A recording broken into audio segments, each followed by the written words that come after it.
is unfortunate. But anyway, welcome back. Working on cutting out more of a Kigu today. This is Tyrantrum Kigu.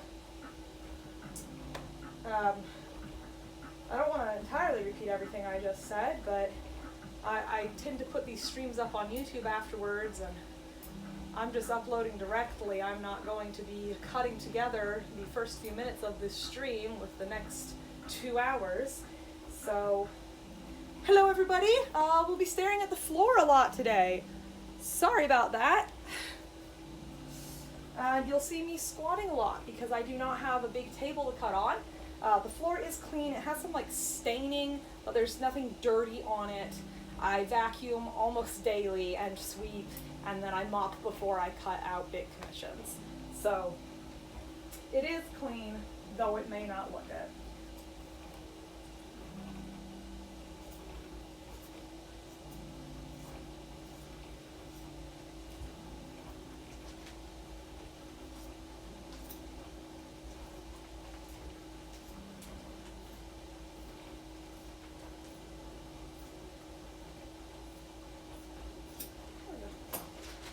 I know I've talked about it before on stream, but getting a table is one of my goals.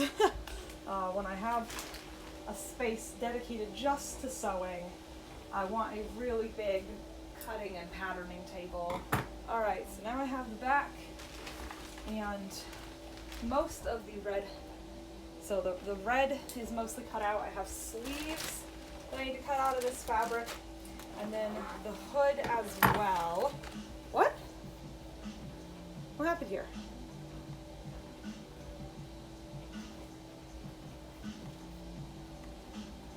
Sorry, my computer just freaked out. Not really sure how this is going.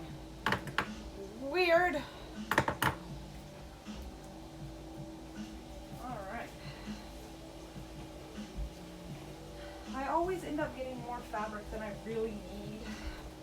Oh, I do also have to get part of the tail cut out of this.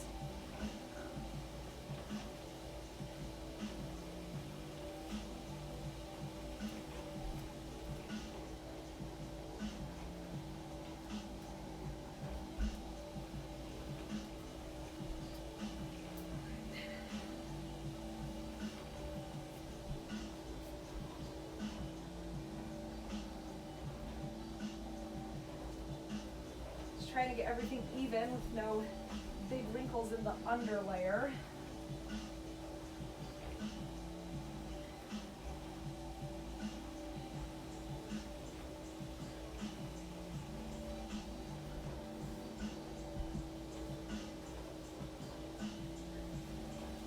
Okay. There we go. Let me scooch the camera a tidge more that way. Not sure that really is making any difference. Oh well. Alright. So all of my patterns I keep in several bags like this that are labeled. So this is like my main Kigu pattern. And they've all been put onto wrapping paper. Some of them are pieced, like this one, because I take the initial pattern from an existing Kigu and then, test it out on Kigus that I have, and found that even after the cuff, the arms needed a little bit more length. So now they have a little bit more length. Sometimes I replace whole pieces. There are things that are just wrong, but most of the time it works. And then I have extraneous other Kigu patterns in here. So like leg variations, bellies, that sort of stuff, all go in there, and that way I don't have to completely start from scratch for every Kigu. A lot of times it's fairly easy to just alter things that I already have existing. For example, I have the entire pattern I used for Corvinite. So when I got a request to do a Raven Kigu, it was fairly easy.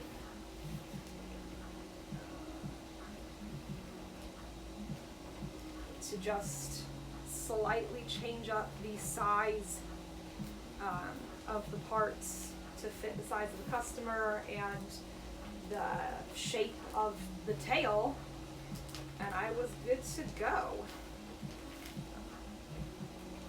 And I'll save any individual parts, like things that are specific to the faces, that sort of stuff, in a smaller Ziploc bag with the name of the Kigu labeled on it. Like, let me see, do I have one for this yet?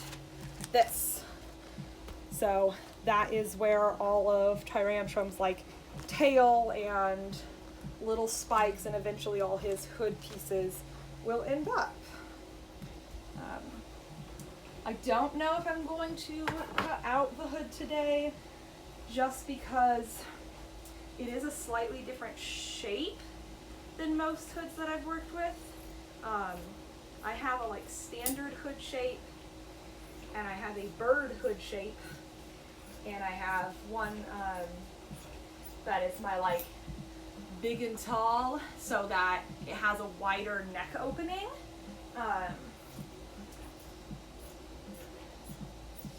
But Tyrantrum's hood has like padding over the front to create a nice top jaw. So I need to figure out how to extend my side panels and my front panel, and then I will be cutting the lining in my same standard hood shape and stuffing the difference. So it'll be a nice padded jaw that maintains its shape. So that is one sleeve. The sleeves are also cut on fold.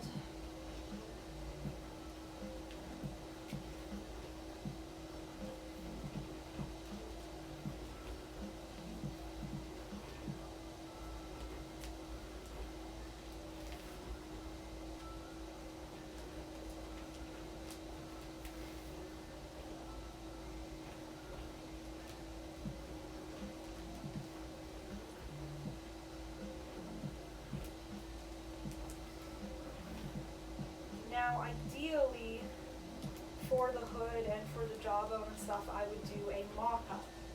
I did get extra fabric, partially so that if it doesn't go correct, that wasn't proper English, but whatever, correctly, I can do it again. But a lot of these changes I really don't do a mock-up for, because there isn't time for it, and because after I've worked with these shapes for long enough, you get a feel for how things are going to lay and how the math works for the design. So like for doing tails, I can pretty much just visualize how that pattern is going to work in fabric. So I don't bother. And for doing bellies, it's pretty much a flat pattern because these aren't a fitted garment. So for like changing out for a strip down the middle, I just draw it.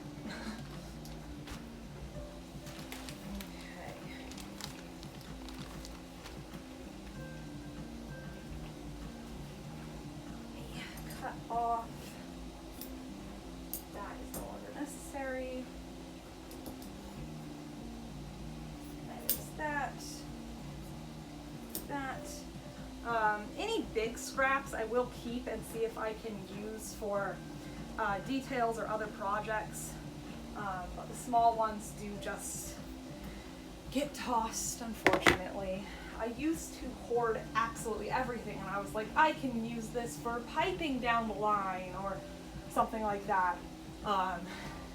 And it just ended up taking up a lot of space, and then I'd have these large bags of fabric that I think I'd have material to use, and I'd open it up and it would all be pieces like under 9 inches in any direction. I'm like, well, I mostly make garments. That's not gonna do anything.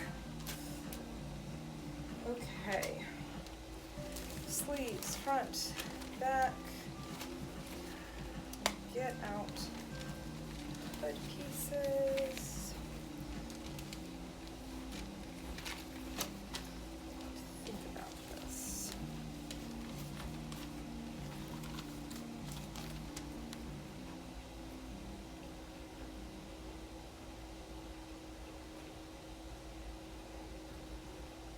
I'll visualize that more in a moment. Let me cut out the red part of the tail.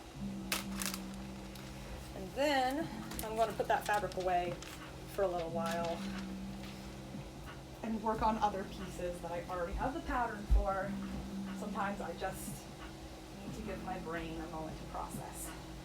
So I think this scrap here should be wide enough for the tail. Yes. Okay.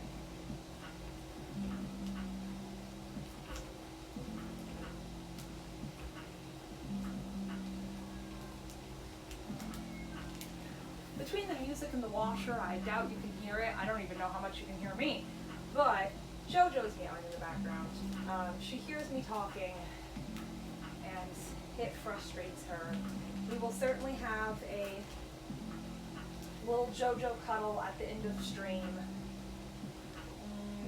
I need to reposition this. I wonder how it would go. No, it would not go the other way. There we go. I'm going to start by pinning either side. The tip of the tail got a little bit off and was running into selvage edge, and I just don't want any of that showing.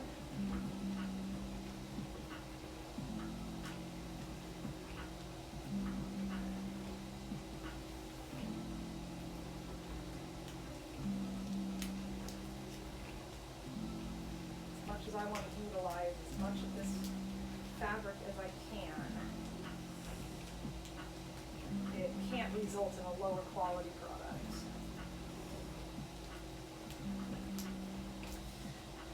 So, speaking of these scraps, I do intend to do something with them because my bins are filling up with fleece of all colors in small amounts. Enough that it's still usable, but not for Kigus, especially not with buying more. And because I only do them custom, each one is unique. And I buy new fabric for pretty much every Kigu. There are times when it's like, oh, I need black fleece on this. I'll get another, yard. I should already have quite a bit at home. I forgot to replace my garbage bag.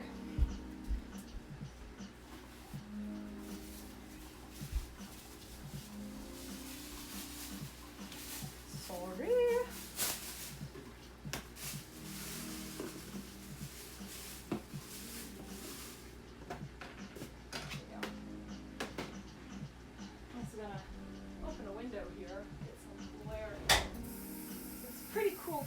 Which is nice. So one of my thoughts for the scraps of fleece was I have a pattern for little shoulder animals. And it's got a long body and just sits right here. I don't even know if I was in frame. Yes, was. And I was thinking I could make a bunch of cute, different, colorful creatures in,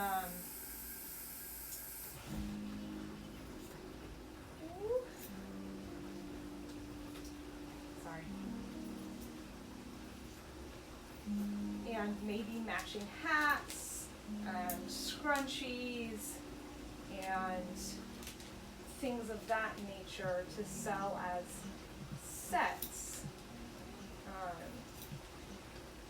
And ideally, if I, really get the time management down of how long it takes me to do each of these Kigus and what other projects I can handle and yada yada, I can do that at the end of every month and then have a stock update and just sell what I've made in the store as is. Alright. But that is on top of all these other ideas that I have, like making bags to sell as they are, which will be a little cheaper than the custom bags, and like having a series, and I want to design custom fabric, and I actually did some of that, and I have fabric sitting in my boxes waiting to get made into things, so that I can go through the whole process online of setting up for other people to buy that fabric. And it's been 4 months since I received my custom printed fabric, and I haven't had time to do the projects that I designed it for. So it's like I have all these fun ideas and ways to clear out this stash, and then absolutely zero time for it. Sorting through my fabric scraps here to see what can stay and what can go for right now. Alright, some of these are big enough for hood pieces. I'll just tuck them in. On to the belly. Let me double check my reference to make sure I have this in the right order.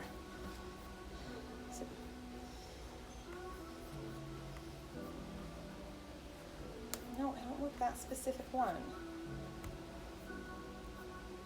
Alright, fine. Ah, got it.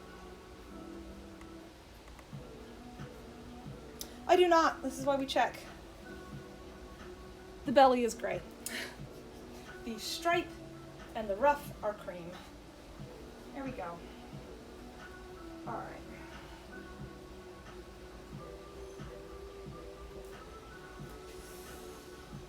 Now I tried to not get a huge amount of fabric because of that aforementioned problem.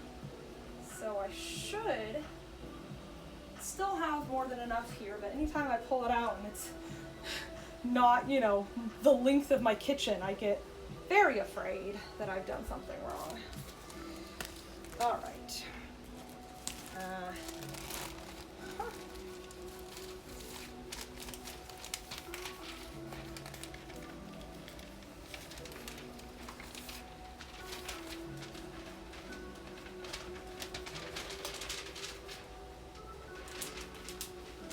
Now, this Kigu has a side opening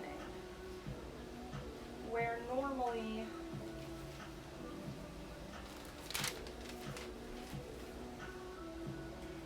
I would have it open down the front. So this belly is getting cut on a fold. I think I'm going to scoot it down.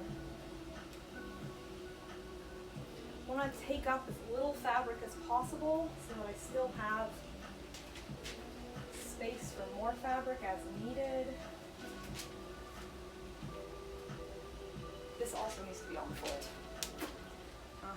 So that's the problem I was worried about.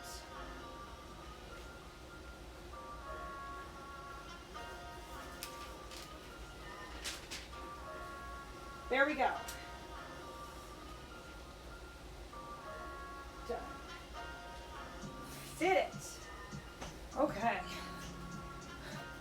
And that should still have plenty for the side of the hood up here. All right. Let me minimize that photo. Get my pins. Get going on this one. Where'd I put them? Oh, they're right. They're right there. Just off screen.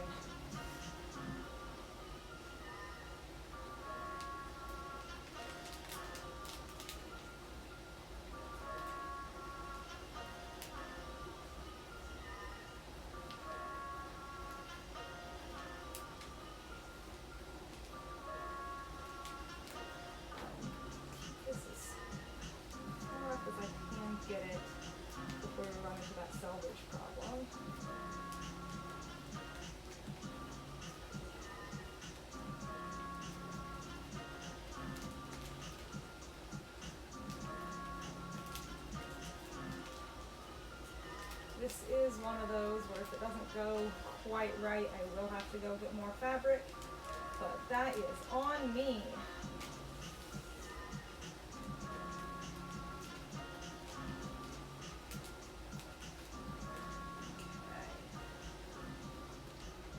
It is also incredibly hot working under the kitchen lights, and I hate it.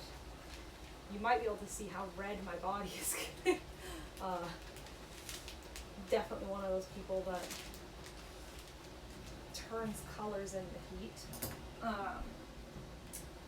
I'll probably take a break after this just to, get some water, cool off a second. It's important to take care of yourself.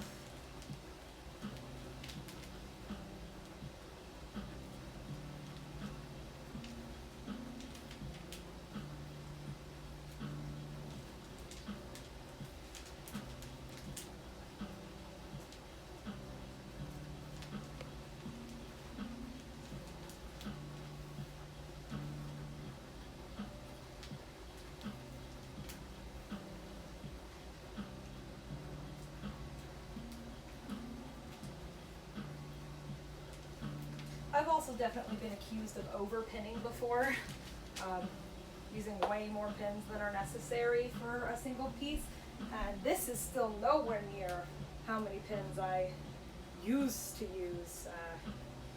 At one point I was pinning a ruffle on a very full skirt, that the ruffle, it had an opening so the ruffle went up the slit, like very, very full. And I ran out of pins. I had to borrow my friends, and I had over 100 pins. You don't have to do that if you are also sewing, or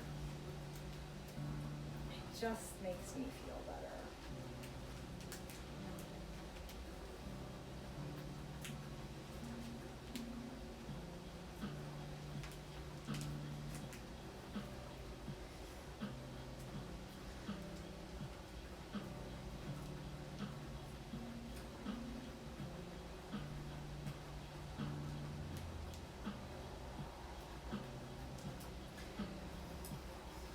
I am also, with this Kigu, trying to film little bits of every step of the process to then put together into a TikTok, because my TikTok right now is a few cosplay things that I did almost a year ago, maybe more than a year ago actually, and a bunch of JoJo, my cat. And while I love JoJo, it has our brand name on the account, as does my Twitter, where I also post a bunch of personal stuff. So it's like, yeah, whatever. Some stuff is mixed, but I haven't put any products or anything on that account. I'm trying to figure out how to do that and do it responsibly and in an intriguing way. So we'll see how that goes, because normally I was planning on just doing a bunch more cosplay stuff, but I haven't had the drive for cosplay in quarantine. Some people have really made this time work for them, and I'm highly impressed, but it has not been working for me. I realize I'm like right in front of, you're just looking at my backside. It's not really a good way for me to fix that. It's where I need to be.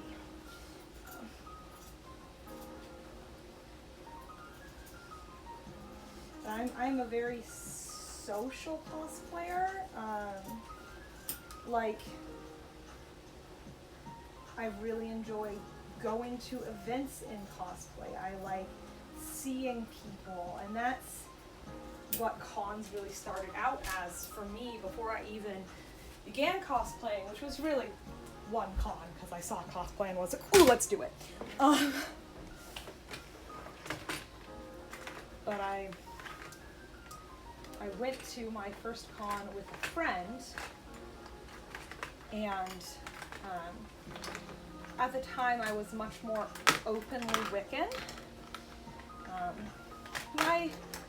The way I describe my faith has definitely changed over the years, but either way, I refused to really wear any of my religious, quote-unquote, jewelry at school because I was already experiencing bullying for other aspects of who I was, like being gay, and I'm gonna get that water now, being a nerd and being in AP classes and things like that. Just like, oh, I'm bragging, I'm smart. And that's just, that was my experience. So when I went to my first convention, I actually got tea instead of water. Still good. When I went to my first convention, my friend told me, hey, you know, you can just wear your jewelry here. And I had, at the time, a handmade piece that was absolutely metal I was allergic to, that was super cheap. Like, I did like a wire wrapped Wheel of Plenty. And not only did I feel comfortable wearing my jewelry outside con, but there was a vendor selling better versions of the symbols that I had, actual nice jewelry. So it was my birthday and I spent money on getting myself real silver jewelry.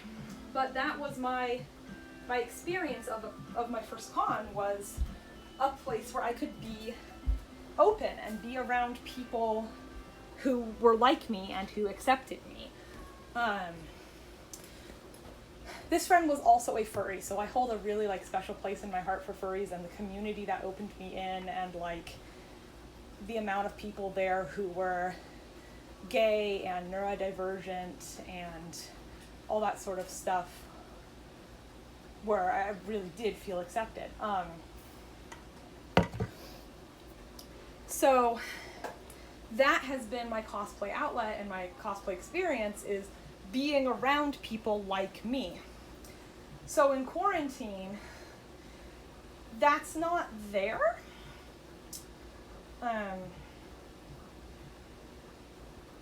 I put this away too early. I still have to cut the bottom of the tail. And my motivation is gone. It's like, if I'm not doing this for a community, it just doesn't feel as good. I don't know why. And absolutely everybody is different, and lots of people have found their community online, and I certainly get a rush from, you know, people enjoying my art and notifications and things like that. I forgot to cut out this little tail, and actually I think I can get it out of one of the scrap pieces here. Yeah, perfect. So anyway, that was very long-winded. I cannot, because I do need it to be on the grain here. This one does have a bit of grain. Very long-winded way to say I'm trying to put other stuff on my TikTok now because I don't know when I'll be cosplaying again. I certainly miss it, but I haven't put on a wig since I got my undercut.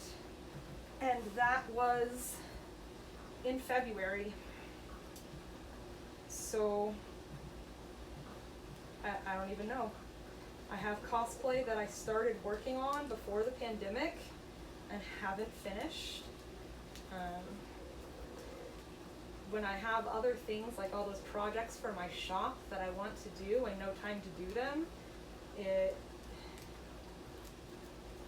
seems like irresponsible to spend time on cosplay. It's like that's not the use of my time that I want to be putting in.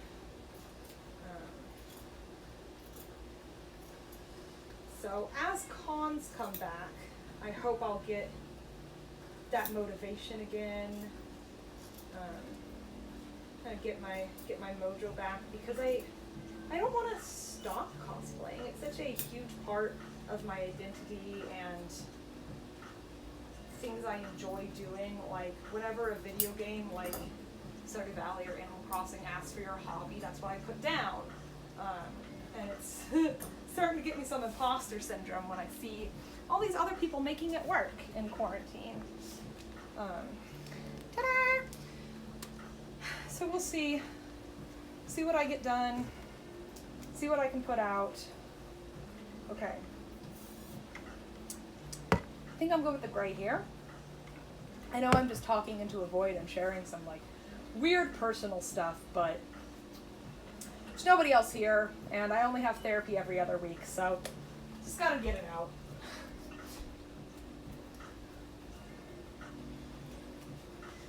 Whee! Alright, gray is done. This did end up being a useless piece. Well, until I get to the hood, the gray is done. Let me see. Cut out those orange triangles. I'm going to consult my reference pick again, my design that I did. Okay, so here's what I think I'm going to do. I think I am going to cut out the hood as normal. Let me awkwardly show my computer here. I'm going to put it full screen so we don't get a feedback loop. Okay, so here's the design for this Kigu. And this is what I'm talking about here, where the normal hood would run right about like that, and this one comes up. But there are multiple overlaying pieces here. And I did that same thing with Corviknight, where the hood still has a spike in it, like the front piece. I came to a point, but then all of the like armor is really over the top, and then the feathers are underneath, and then the eye is on the original hood, and it layers like that. So I think I am going to cut out the hood pieces as usual, and then this gray piece I will probably I'll just end up, you know, tracing it, cutting out. We'll have a little bit of scrap, but that happens sometimes. And these will probably be extra pieces that I do have truly lay over the top, and I'll be able to pattern them after I have the hood more done, so I can lay out its real shape. I keep thinking I need to make just a hood out of some scrap fabric that I can have around at all times to use for patterning these shapes, so it doesn't have to come later in the process.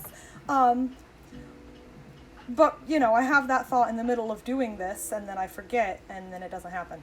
So, I think I'm going to bring the red fabric back, and that's what we're going to do.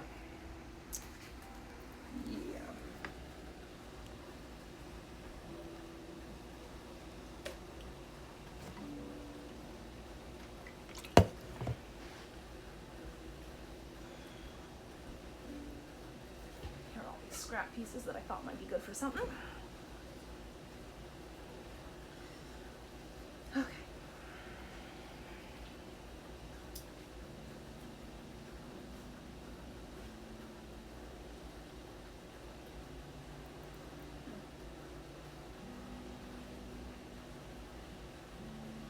For some reason I'm doubting, yeah, these pieces aren't gonna work.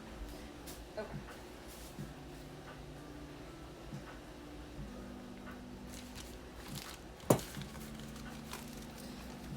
So here's my hood pattern. It consists of 3 parts. I forgot to put this back down so I can see. Yeah. All right. So I have the hood front here, and this wraps from side to side. and this is the front part of it. So the rest of the hood would come out here, and this is where it connects to the collar. And then I have the side, so that's what connects. The front is here, and it connects around through there. This is hard to demonstrate, especially in pattern, in paper. And it's not a perfect lineup because this is the third piece, which is the back. So it gives it a really nice curve, lots of volume in different places. There are lots of ways the hood has to curve because it's going over a semicircular object that is the head. So let me get those cut out. This one I only need to cut one of. Both of these I cut two. I think I should get the back piece here. I only need to cut one of. Out of, yes I can. Okay. What's that?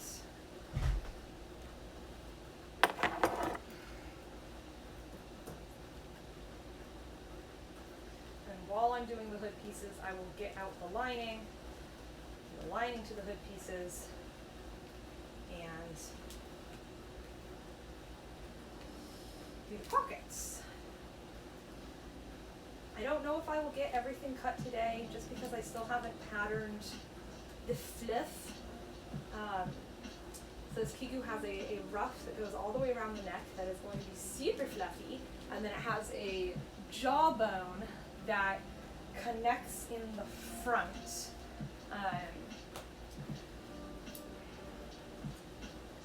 So I have to figure out how to pattern those, and I honestly think it is again one of those patterns that's going to need to wait until the rest of the Kigu is constructed so that I can measure the curve that I will be putting the ruff around, so I don't end up with something that is too tight and causes, you know, the shoulders to puff in, or something that's too loose and refuses to stand up.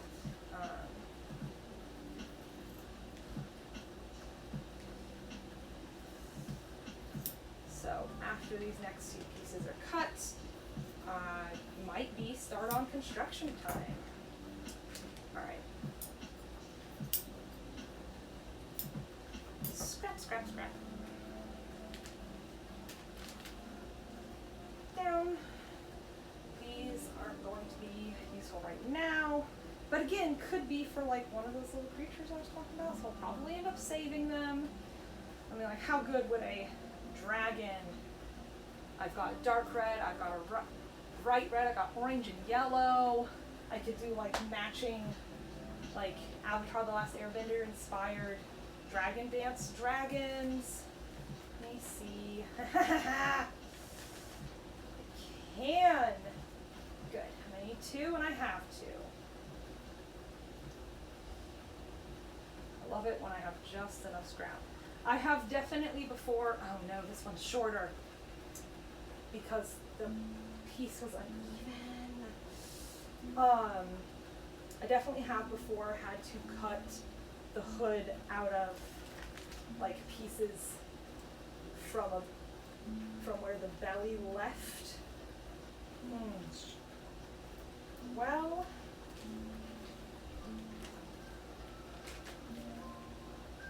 I think I can just barely get it in there, so I am going to cut this, instead of in layers, I'm just going to cut one and then cut the other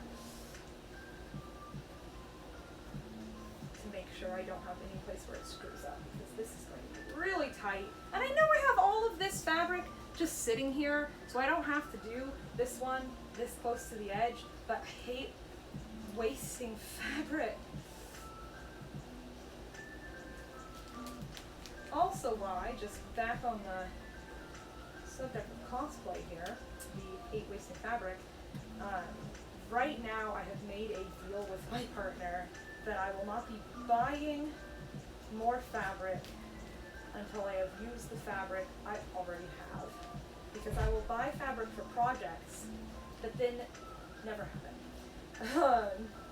So like I have fabric for at least 2 characters off the top of my head that I doubt will ever get used for its intended purpose. Like one of them, I was really excited about making it when I finished the series. And it wasn't like it was a new series or anything.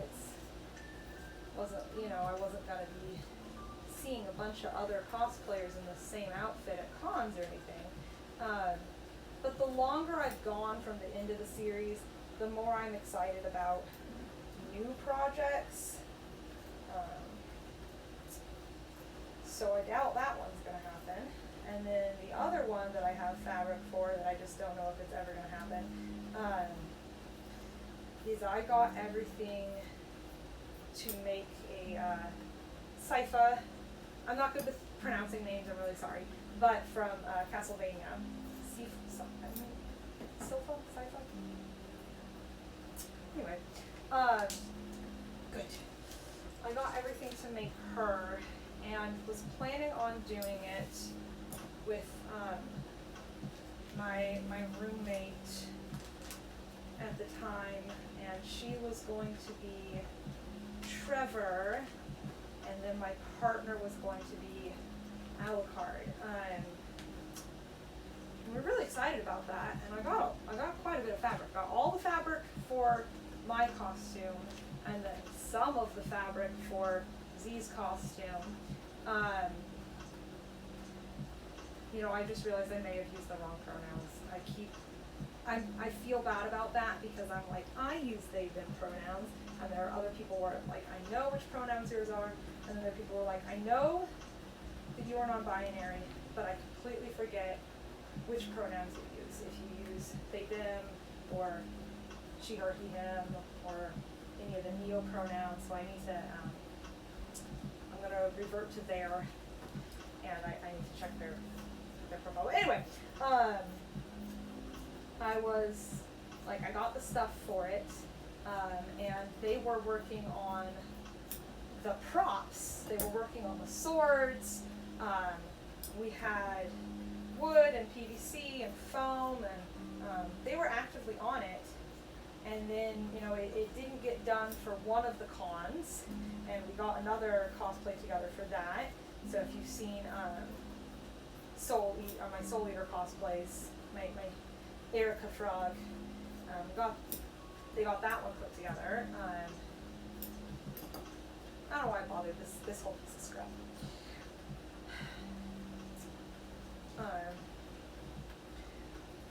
And then they moved to Oregon, which was the right move. It's where they needed to be. I'm really happy for them. We're still in fairly frequent contact, and before, once again, quarantine hit, we had plans to go visit and all that. But cosplay's just not really a part of that for us right now. It's just we don't know when we're going to see each other. We don't know when we'll be at the same cons. They are moving again.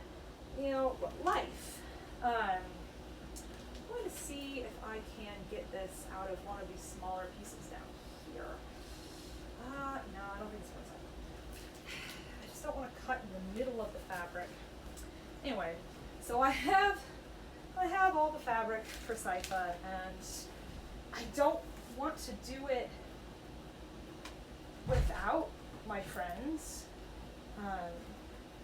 The magic of that for me is the relationship between the 3 people, and they're dynamic, and I ship it, but anyway, I don't want to do it without them, but I also have all this fabric just sitting around, and I even have more fabric than I needed, because I bought one fabric that was too light, tried to dye it darker, it did not dye evenly, and so now it's got this really cool tie-dye effect where it's light blue in some places and kind of a dark purpley blue in others, and I'm like, it's so pretty, but I'm not using it for Sypha, and that has been sitting under the bed in storage for, I want to say 3 years now.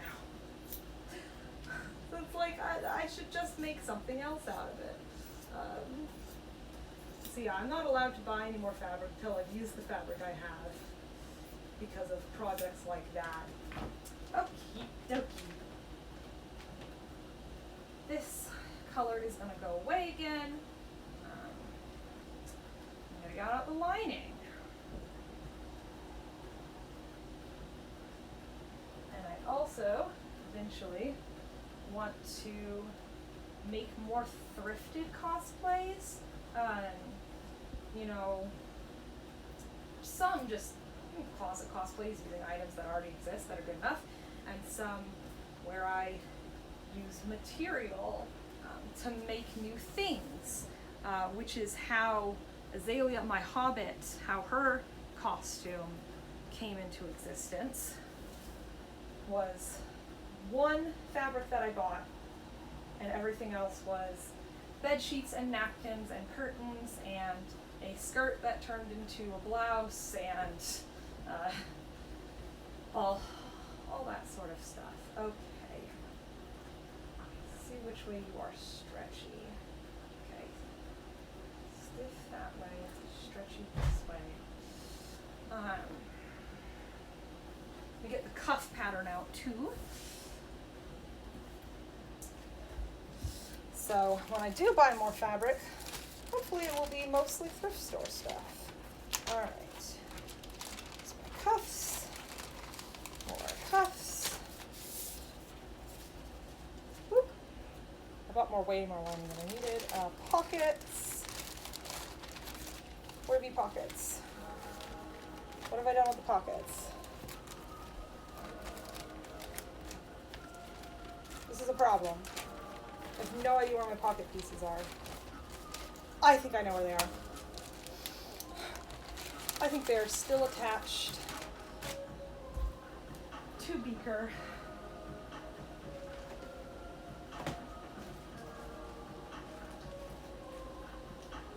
%, they are still attached to Beaker.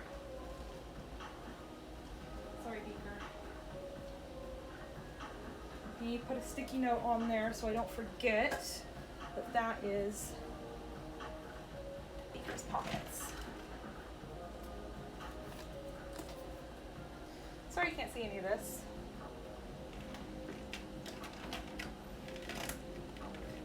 Also, just welcome to the way my brain works as I talk out loud for no particular reason.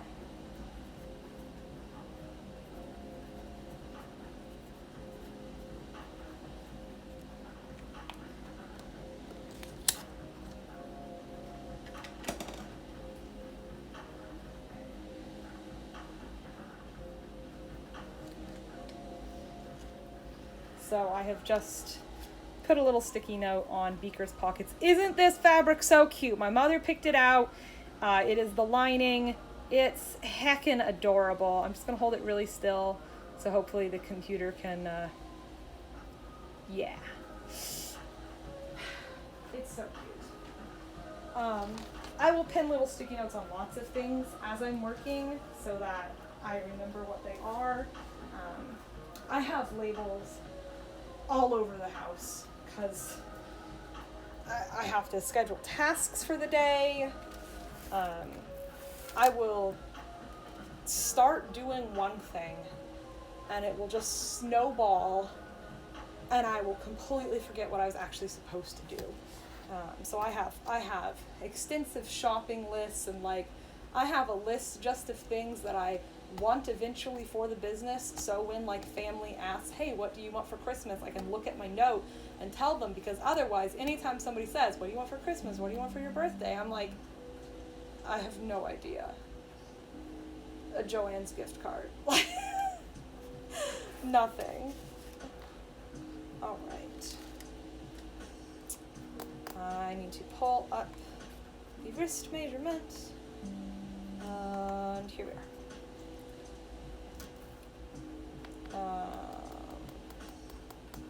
Well, that's not helpful.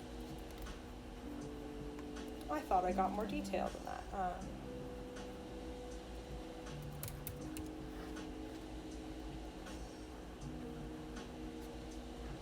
check my messages. Hold on. I'll absolutely not be showing this because that'd be inappropriate. These are other people's private messages.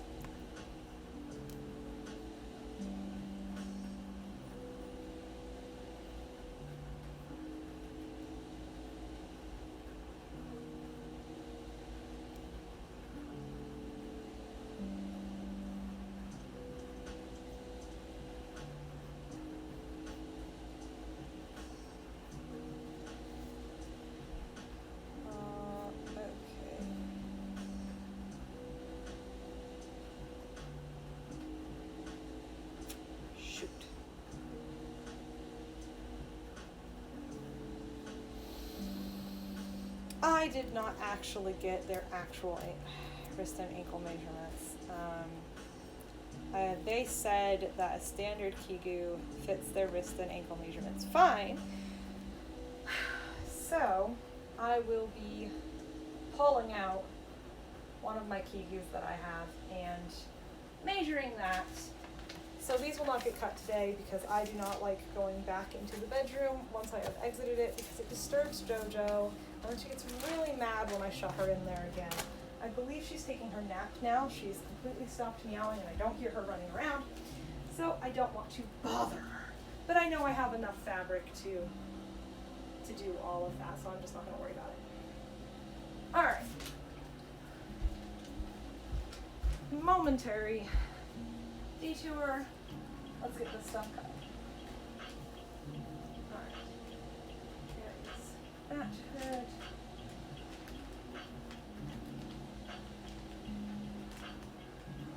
Oh, I spoke too soon.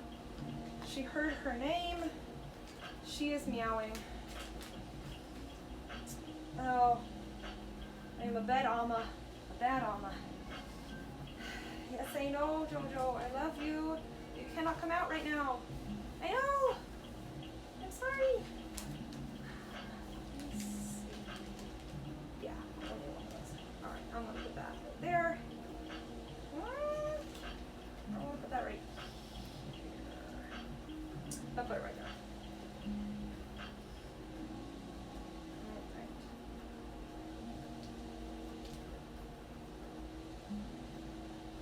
I will snuggle you later, my love. She's very vocal and very affectionate, which I love, but I also worry that we're giving her some like severe abandonment issues because I am home all the time. It's also something that I hope will be a little bit better once I have a space just dedicated to sewing because she'll never be allowed in it. So she won't like, right now I'm sure she's a little annoyed that she's not able to look out her front window and watch the neighbors. So it's like she won't be missing the space in addition to missing me. If it's a space she's never been in, I don't know. I really waffle between like trying to give structure and like discipline as much as you can for a cat. I don't want to. You can't explain to her why you're saying no to the things you're saying no about, which frustrates me to no end. So I'm like, I want to just say like, you're not allowed up here while we're cooking because this is hot and you could hurt yourself. She doesn't. She would not understand that. She understands once she's hurt herself and she doesn't do it again, but that's really not how you want her learning.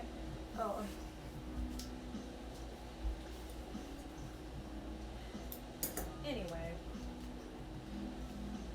I don't remember what I started off saying here. I waffle back and forth between being strict and being like, no, it doesn't matter how much you meow, I'm not going to come give you attention right now because I am at work and you need to understand that I am in charge, and when that door is closed, that door is closed. And like getting really worried and opening the door and giving her affection and giving her more food because it's a reward for staying in there. is much better about being the strict parent on the whole.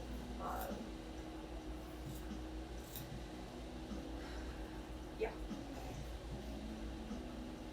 Like, don't get me wrong, they absolutely love and spoil her, and like, anytime we're cooking, like, we're not going to give her raw chicken because that can be really dangerous. She's a house cat. She's not used to eating raw meat, doesn't have the nutrients for her. Chicken can have salmonella, but we don't want to give her chicken that has spices on it because that's also not good for her. Don't know, what all she would not be able to process or could be allergic to or whatever. So we literally, whenever we're cooking something, we'll make just a little bit just for her. So that's the thing that Z does for JoJo, but Z is also much more,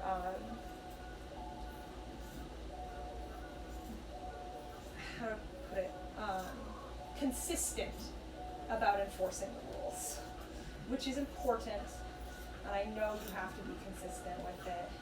It's like I slip up once and I undo weeks of training, essentially.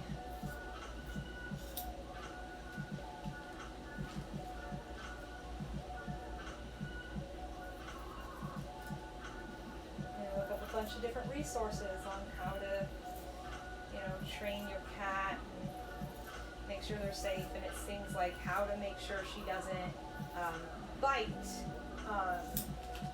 and some sources are like, well, when she bites, kind of ignore her and she'll learn it doesn't get her what she wants, and other sources are like, just like, don't put her down if she's biting and she'll, whatever. And then other sources are like, she needs to have her own voice and understand, that she's not completely powerless. So if she bites, you put her down and then ignore her. She knows that it won't get her attention. I'm just like, I don't know what to do. Just want her happy and healthy. Alright, I'm going to cut out the pockets. I tend to do the back of the hood last, because it doesn't have to be 2 layers.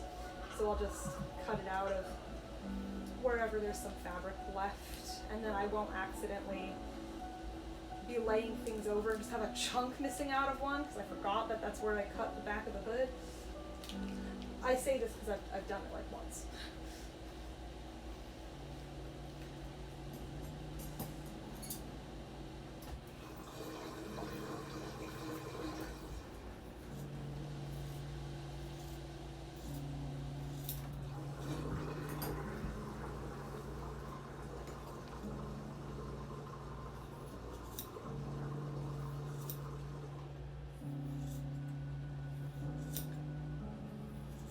Again, I'm sorry about the washing machine.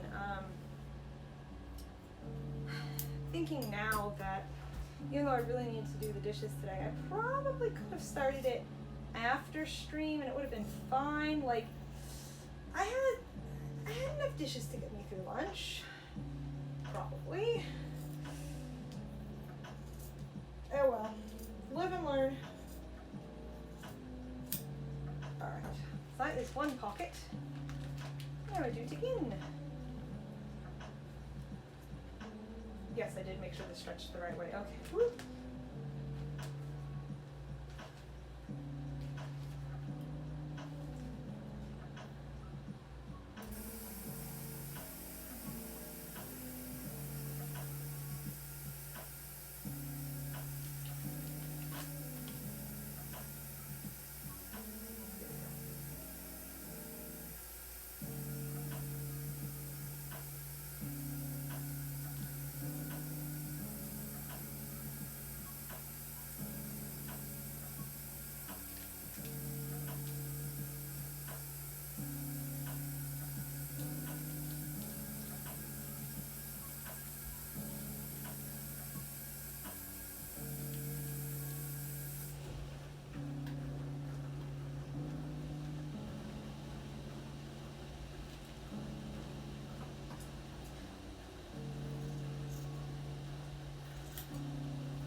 go perfectly smoothly.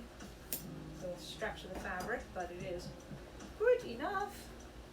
Put those pieces in scrap. To make sure I do get every little piece of scrap because I don't want JoJo eating it. Okay. When we first brought her home, we had, you know, vacuumed everything and swept and blocked off any small spaces she could crawl into, and we had baby gates and all this sort of stuff because she was 2 months old. She was very small. And Z said, and I quote, "She's not going to eat stuff off the floor. She's not a dog." And the very first thing she did was found a small like crevice between the dresser and the bed where we didn't have an attachment from the vacuum to get to, and tried to eat the dust bunny that was there. We, of course, you know, picked everything up that we could, but like, ha ha ha. But that is one thing I'm never going to let Z live down. It's like, yeah, she did. She immediately, instantly tried to eat something off the floor, honey.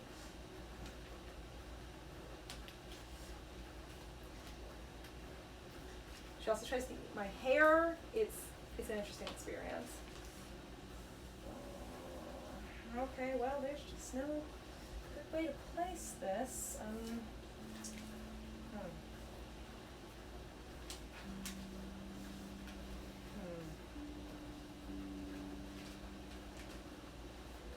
don't want to lose a ton of space. I'm just going to do it right here.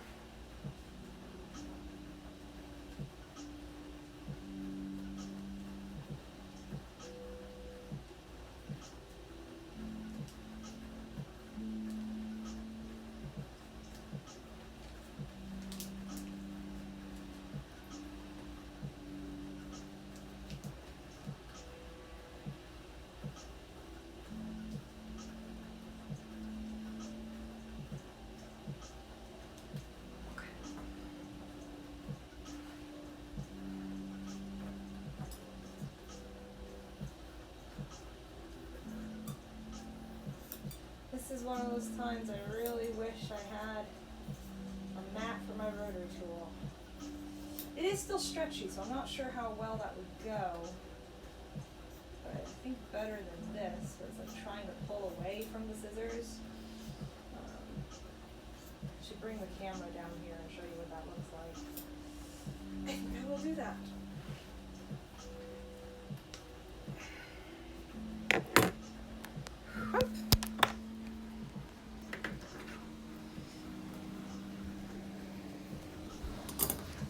Shift this a little bit so camera and I can be down here at the same time.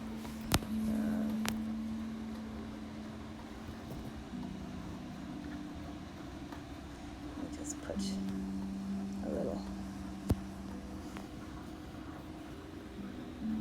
yeah.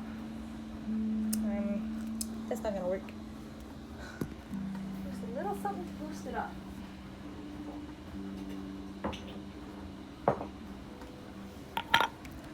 Should have just brought it with the tripod, but I didn't want to redo that. Okay.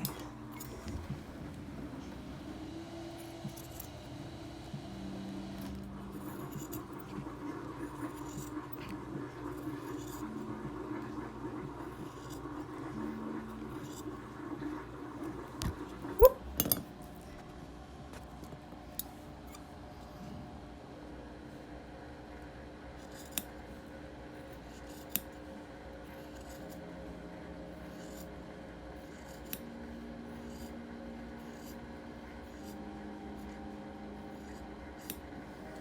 Is that pleasing?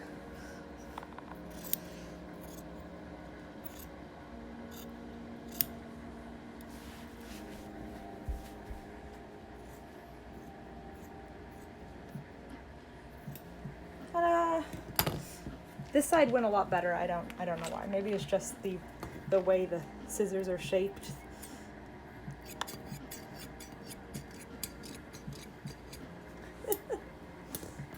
All right. Let me put this camera back up.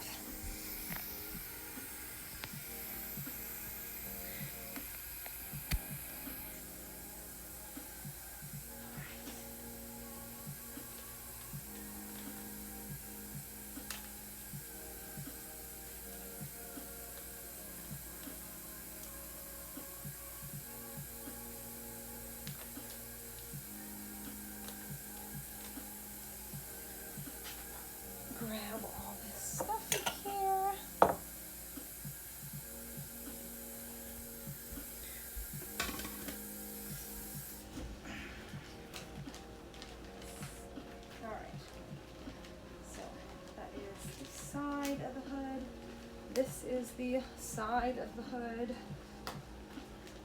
Just try to keep them together. So I'm going to remove all the extra pins.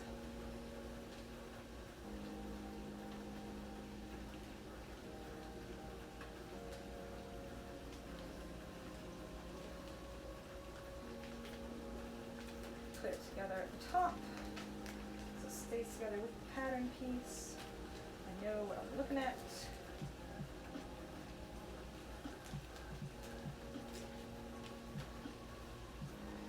These are also scrap. Pockets have all been pinned together. I'm going to take out the excess pins there too. I'm going to need these as I start construction. Alright. Back of the hood. Whoop.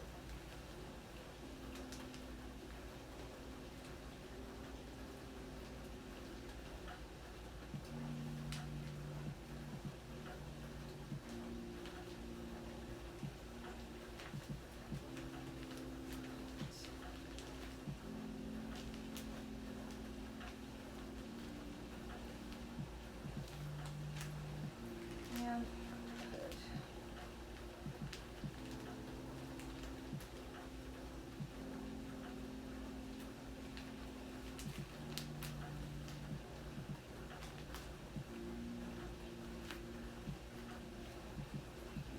Ooh, there's a nice breeze coming from somewhere.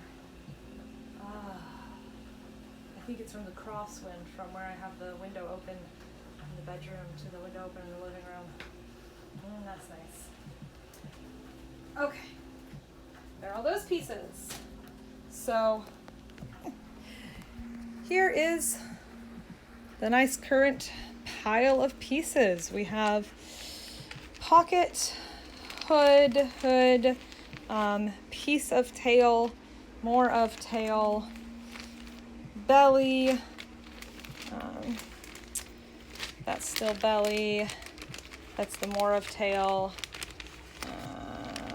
back and front. So I can't cut the cuffs until I can measure. Oh, hello! I am so sorry. I just noticed that message. I am making a Tyrantrum Kigu, which is an adult animal onesie.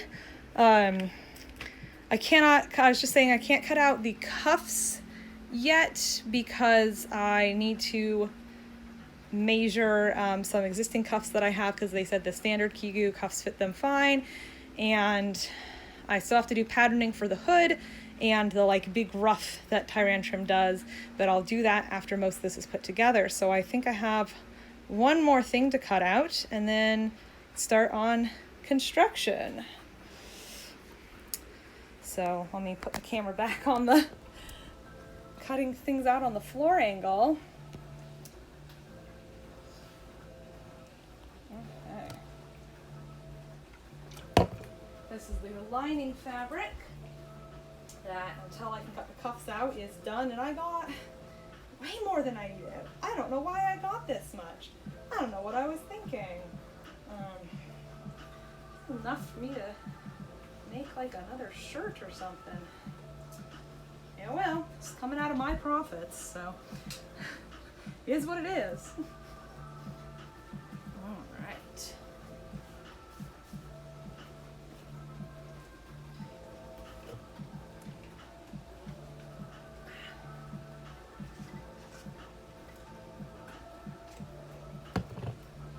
All right.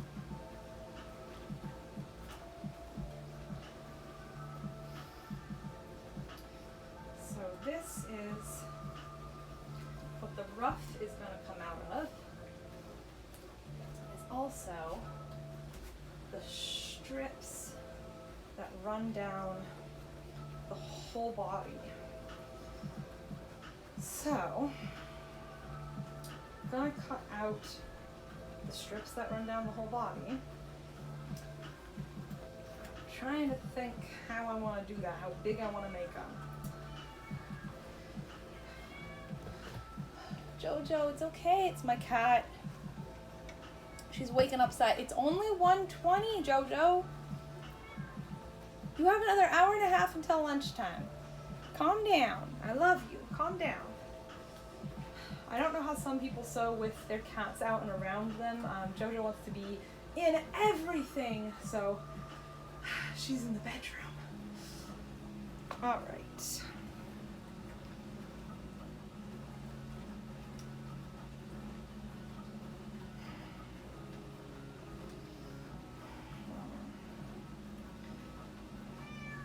Let me bring the belly down. Yes, Jojo? Meow. Big meow. So,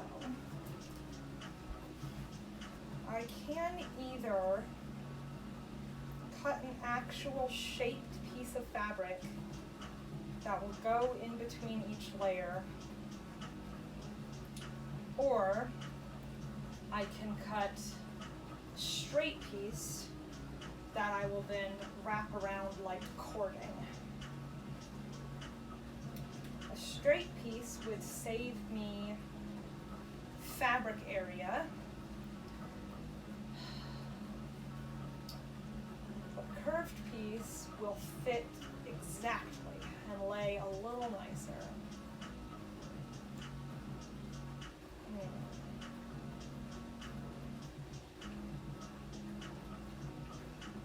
I think I'm gonna do curved pieces. That means I have to get out everything that has a strip against it.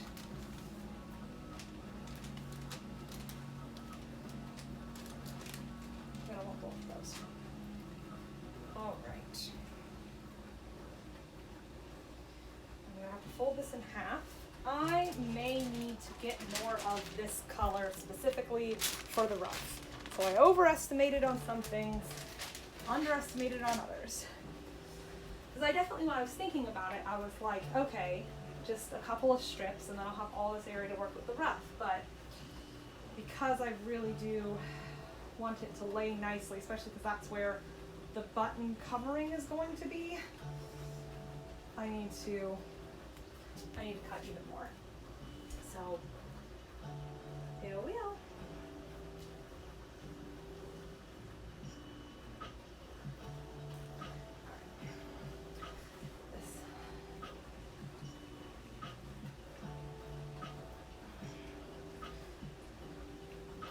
What I'm talking about with some of the much earlier in the stream, I was saying it's hard to line up all of the sides here, so like that is not great. I'm going to flip it onto the shorter side so I can see. I swear to God, I vacuumed this morning.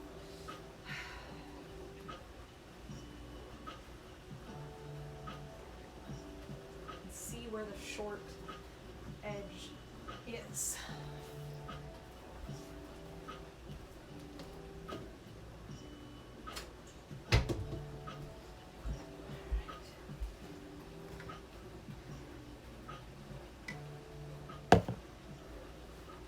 All right.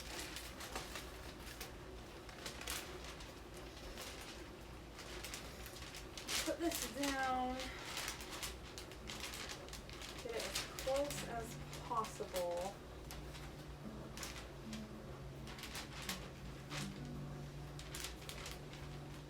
To the edges here. Okay.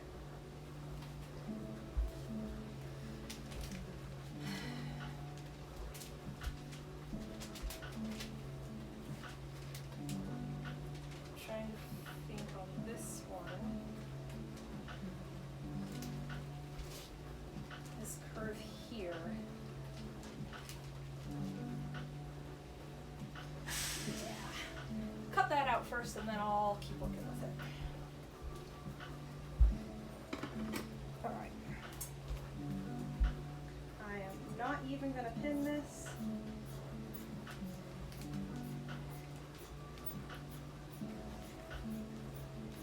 Hopefully sticks to itself pretty well. This does not have to be the most perfect thing in the book.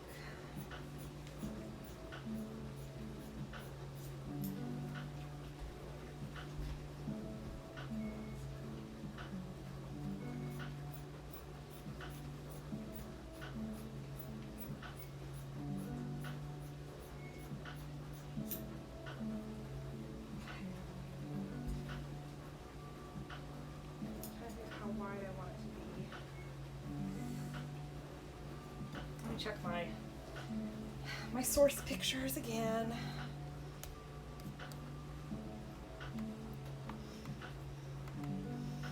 Think about, one of these is going to end up being a button facing, so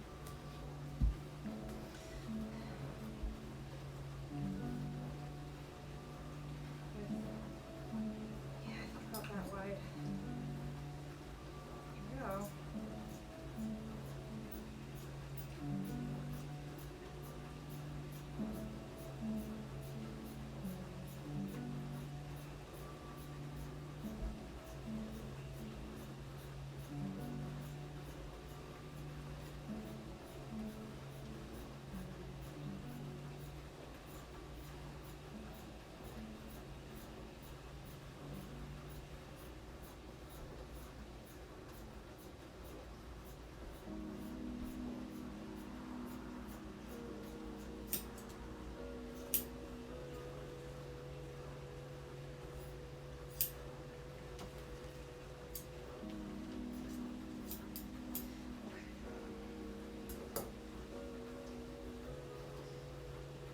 Now, unfortunately, I'm gonna have to do that again.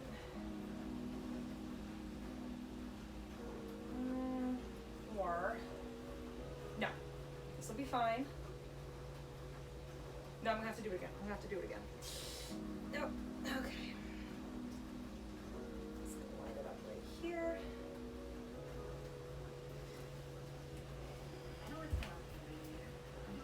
Okay.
So one of these is going to go between the gray belly and the red belly on the closed side. And then I'm going to have facing on top. This on the other side. And the buttons are going to go.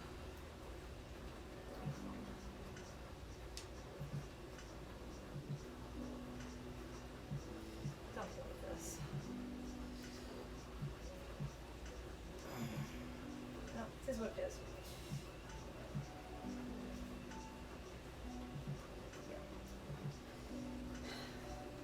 I think this should be an extra strip, but I'm going to hold on to it just in case. Alright. Now, I need to do that same thing for this piece here. I'm just going to do it just like that.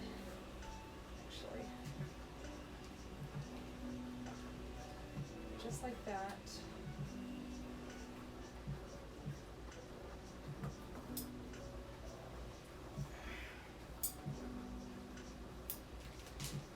Can I do this one?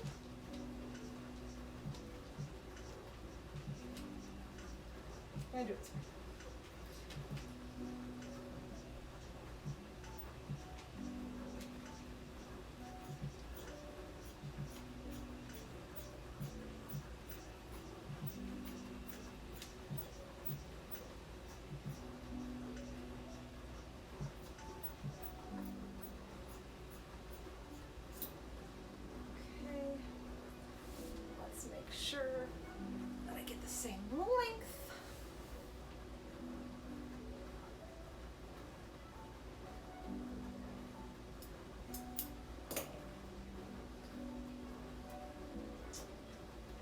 I already messed up. Yeah. Well, I think I can make that useful anyway. But this does need to be on a fold.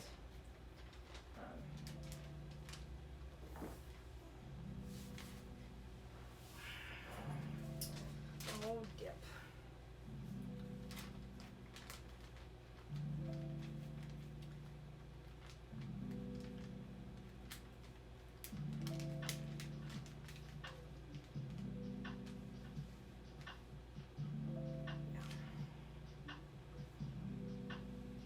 Yep. Okay.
There.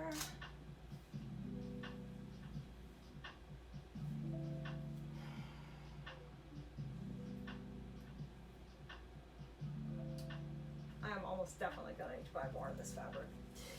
Well, that's what happens when you change your plans. If you've already started, where to put the tail? I had it. Front sleeve. Put. So, what the heck?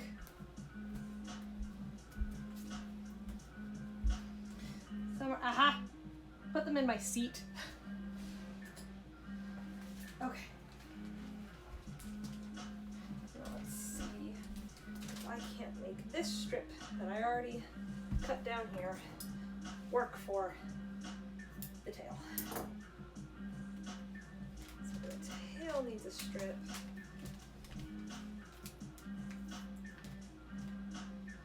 Is right in here. It needs to start being as big as the others. Narrow it down.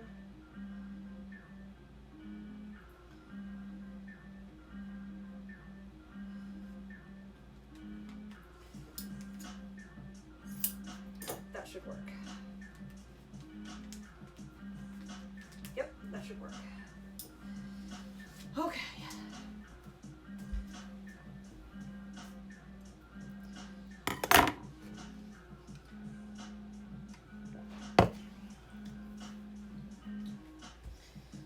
Put all of these pieces together. And think about regretting doing this way. This is all scrap.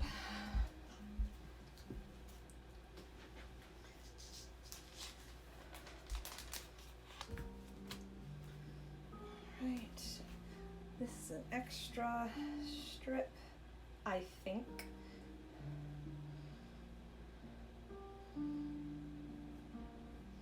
Become more apparent as I put things together, whether I need this or not.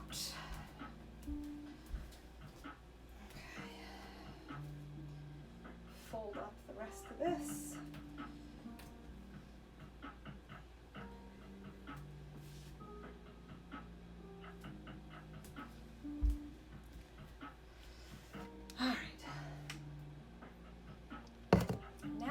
is time to begin construction.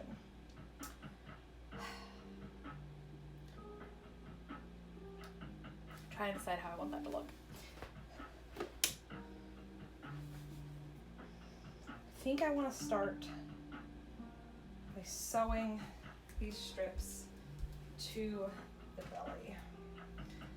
Let me grab this. Yeah, see, that's the problem. It wants me to go here. So if I sew these, oh yes, I have all this underneath that is unnecessary. Oops.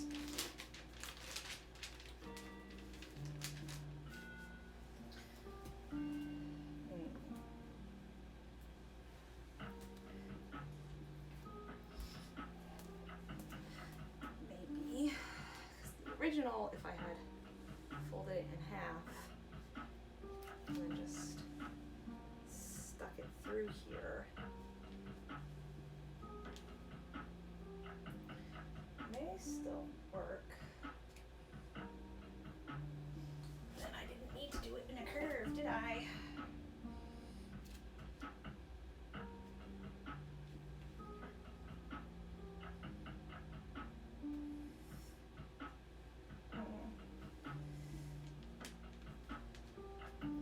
Is that large enough to cover the buttons? I doubt it.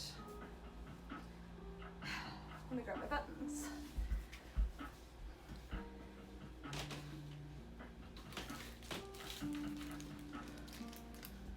Some of this is definitely trial and error. Yeah, no, I do need it to be that full size. It can't be half the size. Cover the buttons. Won't cover them.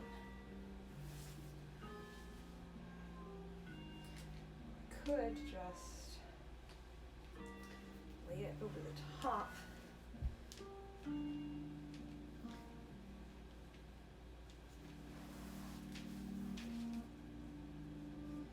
Sorry. And applique this down.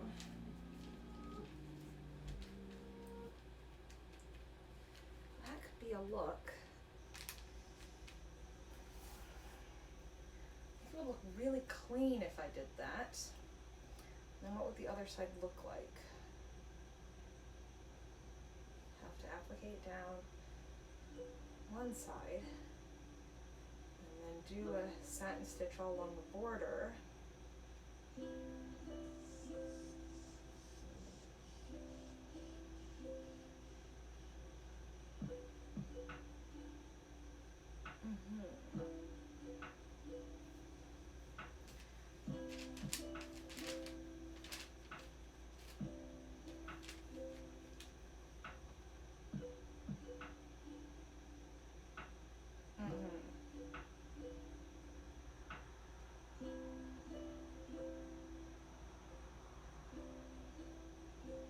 I think I'm gonna make that work. Okay. Okay. I have a plan. It involves all of these going on afterwards.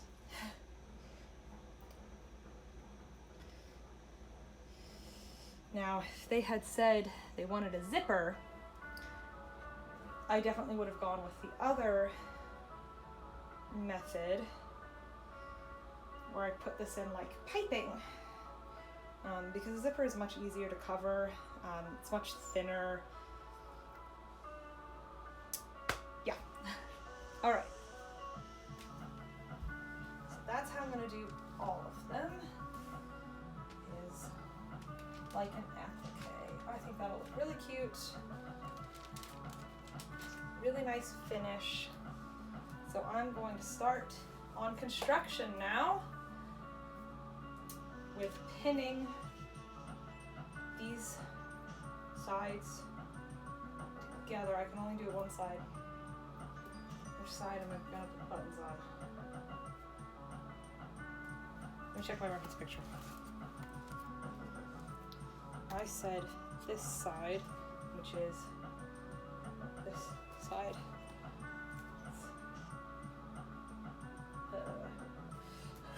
My brain, as soon as I try to turn it around, is like, what's happening? You can do all of this, but not that. All right, let me take this pattern piece off.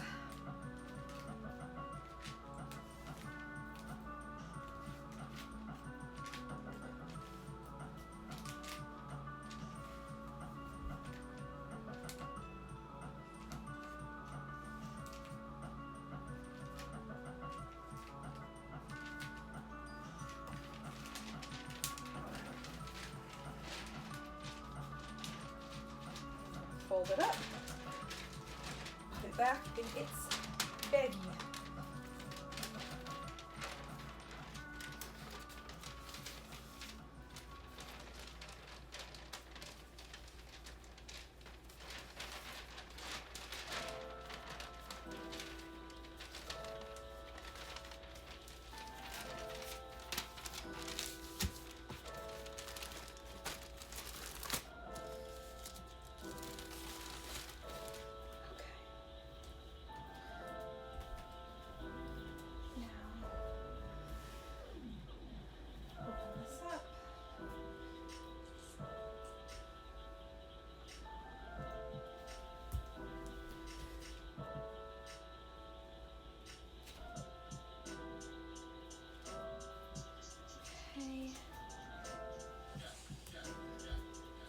Take this apart.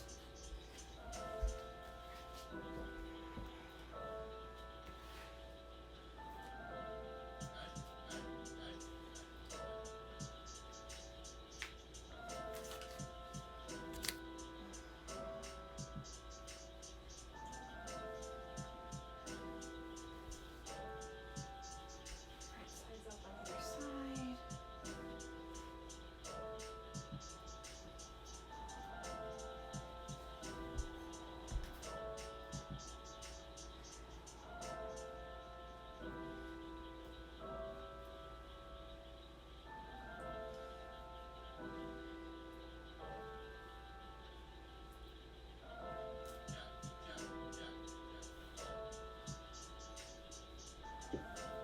Why aren't you?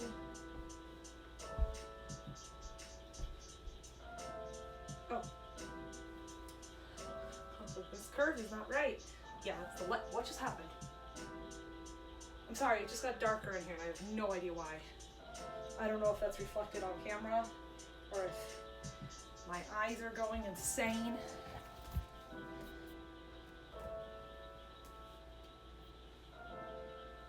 I don't know. Maybe a cloud just went over the sun and I freaked out. Okay.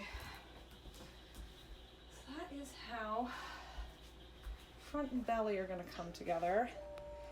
Here we go. Okay. Now, said this side is gonna have the opening. It's not the whole thing that's going to be open.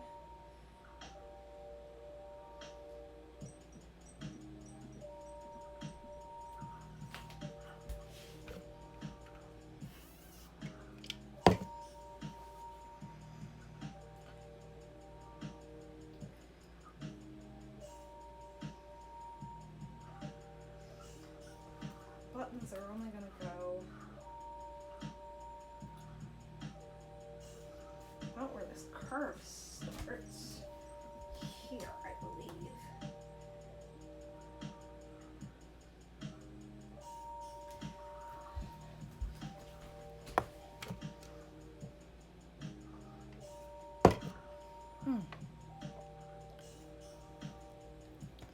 Hello. The name is your name is super familiar, and I'm so sorry. It will probably come to me later.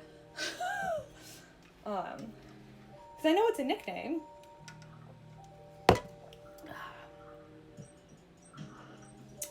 Hello.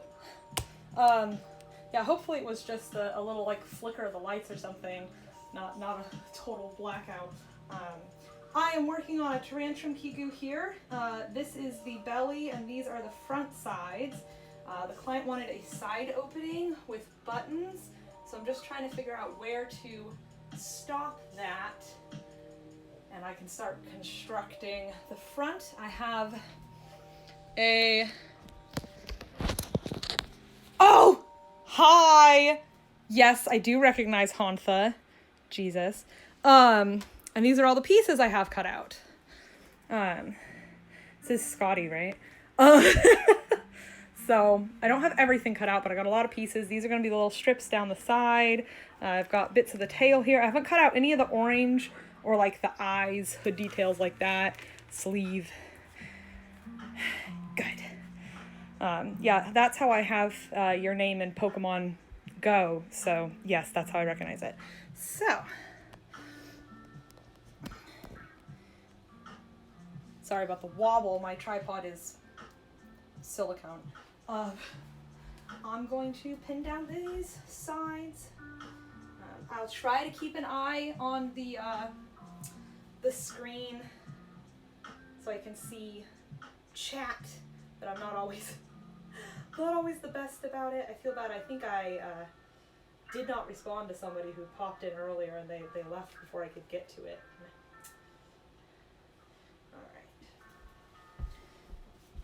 Curves are always interesting to pin around.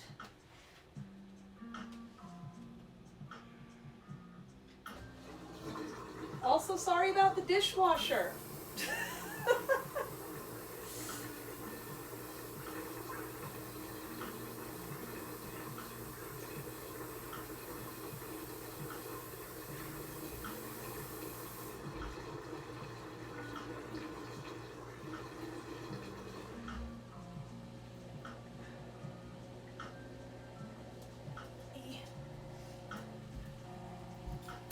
Aww, how is Cammy doing? I'm gonna bring the computer down here. That's what you just saw me moving.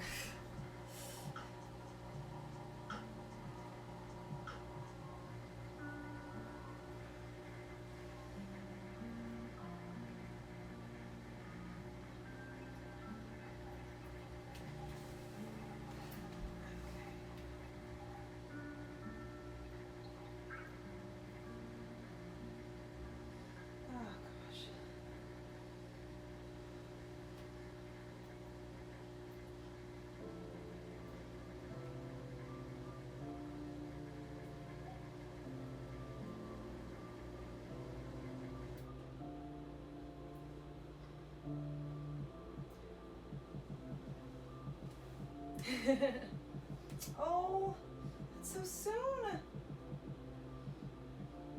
How old is she now? It's been a while since I've seen you guys, between, you know, the panorama and not being able to come to RadCon and stuff like that.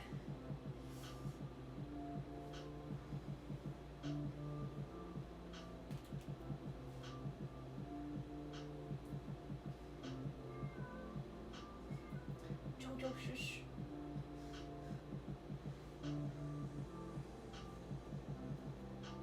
Wait, actually, I should be able to figure this out. Oh, yep, there you go. I was like, wait, you got married 1 year before we got married, and Cammy a little after that. And I was like, wait, I should be able to do this math. Oh, that's so cute. 2. Oh, God, she must be so big. Just walking and, well, running apparently. Oh my God.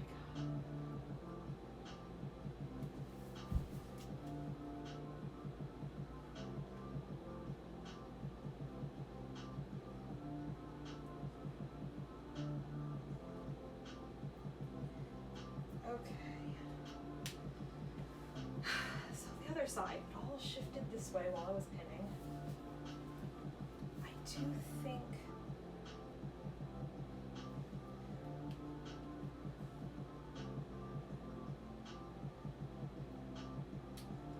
that's kind of the best place for it. Alright. I'm gonna see awkwardly.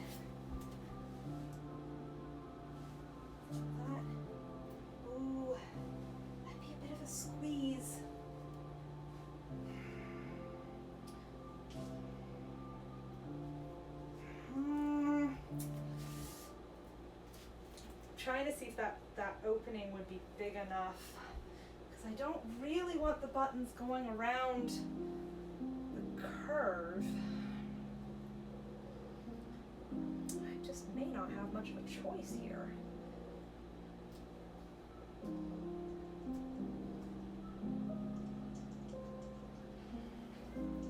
Alright, what I'm going to do is not sew this side on at all until it's attached to the rest of the Kigu. A dince child. Amazing. I love that wording. There's a lot of child in that child.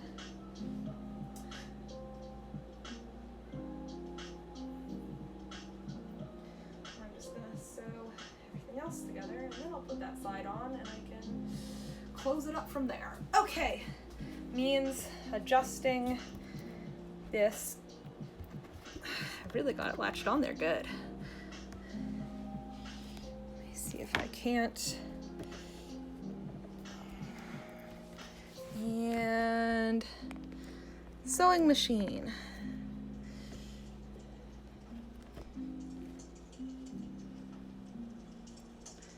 All right.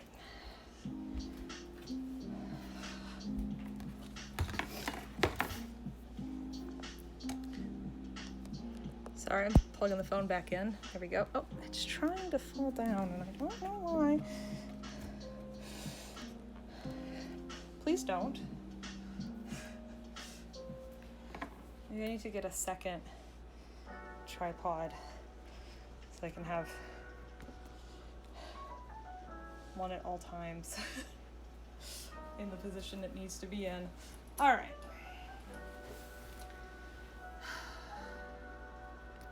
Whoop.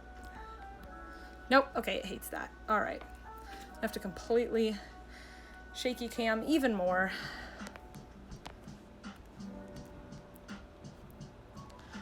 As I completely readjust this. Yeah. Okay. Sticky notes away. I don't know why I have this one turned on. It's not the one I need to be working with right now. Take this off. Turn this to the side. We're working with a serger. Now, red and gray. Get on the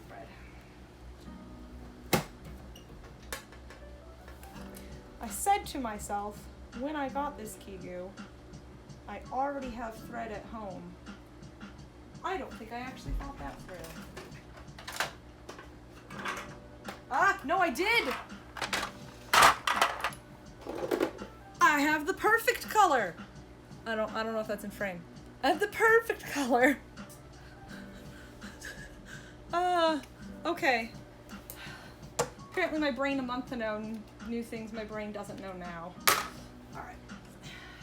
Remove those. Put this one away.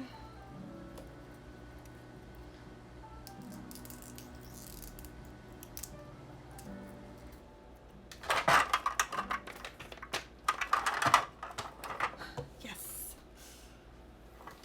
I have learned through experimenting mostly that I only have to change the first thread on the serger to get the seam to match up, if that makes sense. Like you won't see the threads in the seam if I just have the first color matching, which makes my life a lot easier. I don't have to change the whole thing and spend money buying 10,000 spools.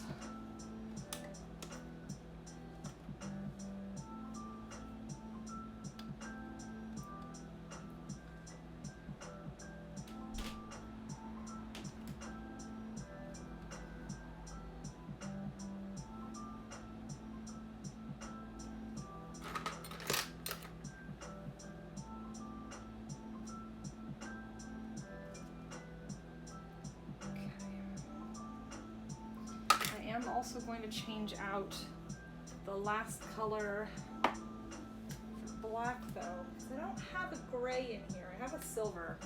I should invest in a gray. In the meantime, white and black will do just fine. All right, tie it on.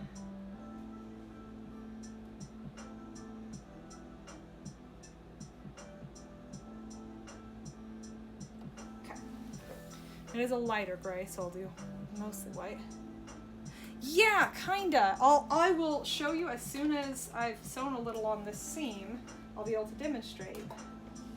All right, I'm gonna pull that thread through now. You know what? I am just gonna pull it. All right, I've got black, white, and red coming out now. Everything still looks threaded on the inside. Let's get it started. Ta-da! All right. Put these away.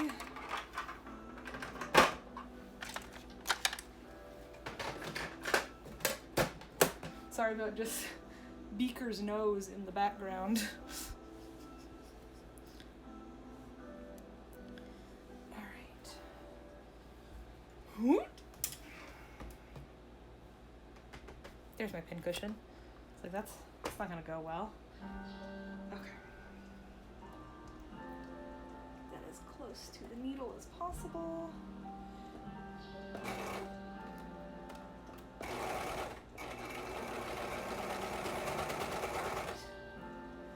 Should have now caught both fabrics.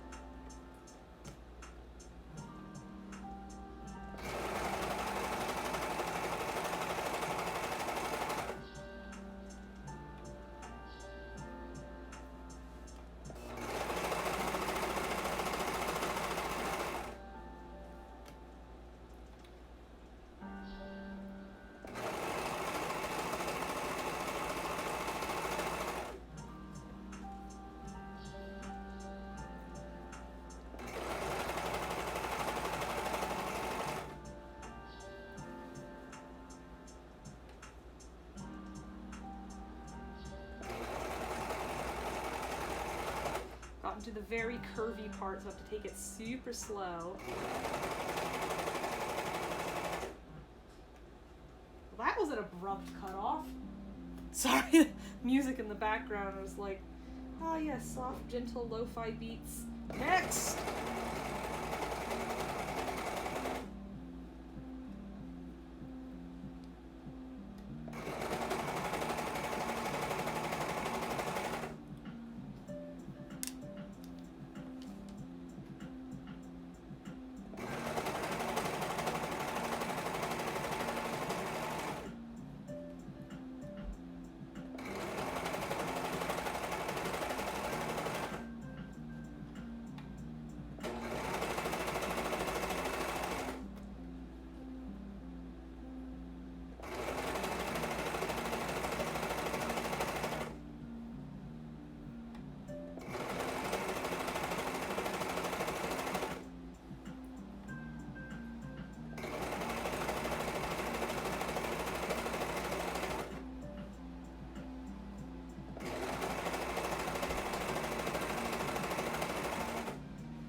So, the seam.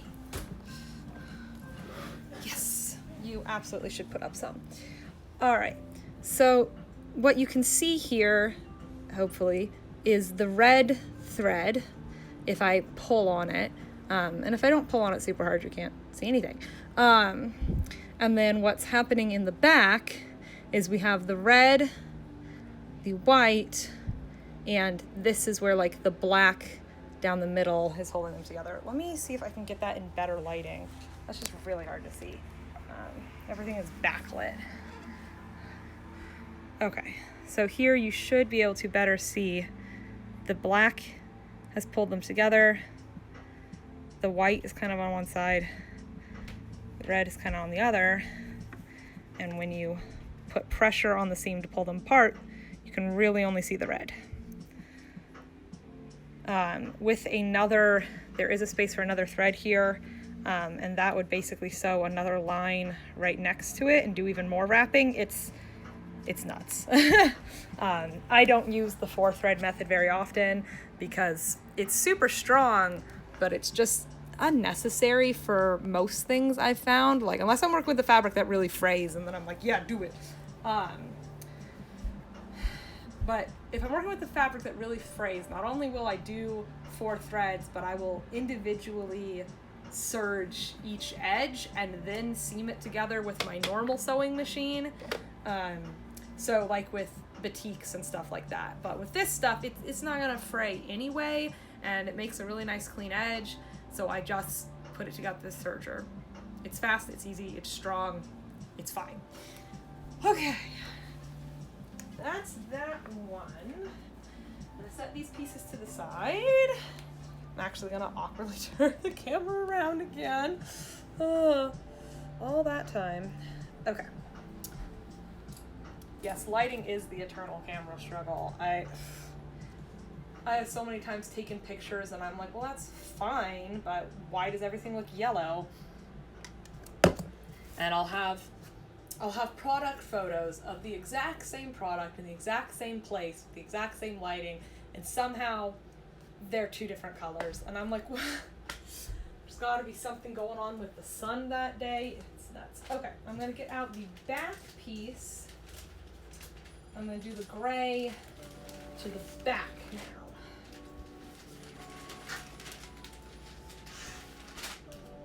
Okay. Was that at all in view? Ooh. Yeah. Yes, I try to live by the whole think smarter, not harder philosophy. There are definitely times when I make things harder on myself than they needed to be, but I try not to let that be a habit.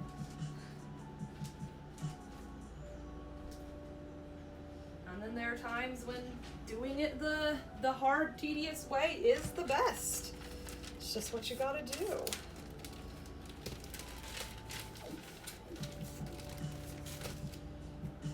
I think the dishwasher is finally done though, so at least they don't have any noise pollution now.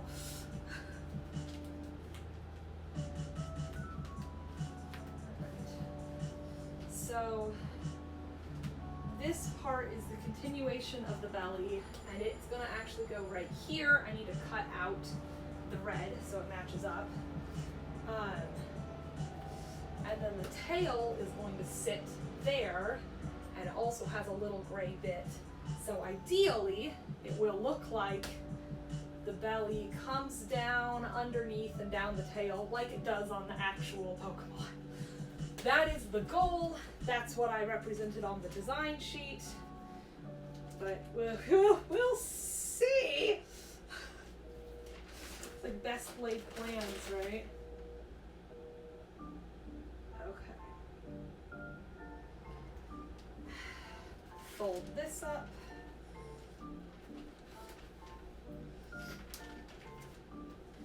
My poor pattern pieces, they have seen a lot.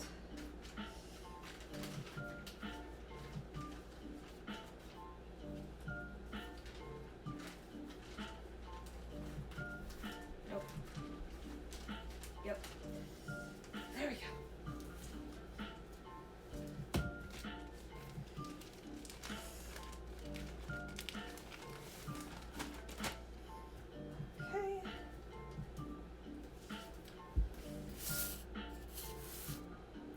Yeah, design sheet is theory. I've definitely drawn things on a design sheet before that I'm like, yeah, this looks good. And then I get to the making of it portion and I'm like, how many complex curves did I put in that drawing? So it'll be like if an object curves one way and the other way, that's two different seams, usually. And I'm like, what did I do?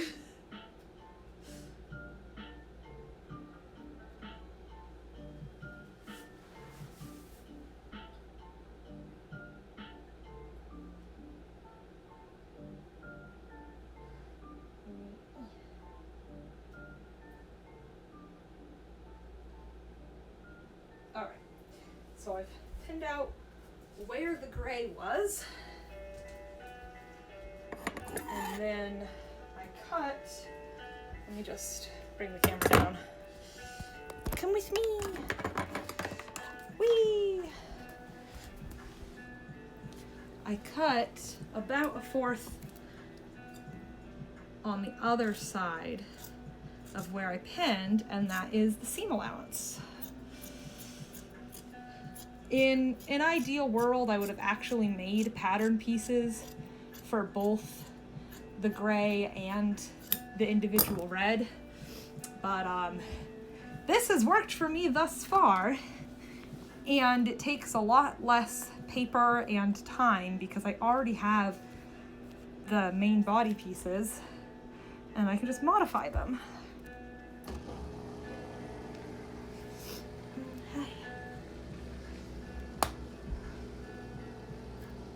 So this should be a little bit smaller because that's the seam allowance for the gray. Scrap!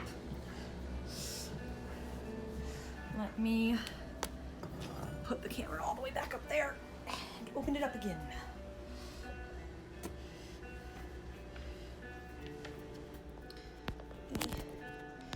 Everything shakes. All right.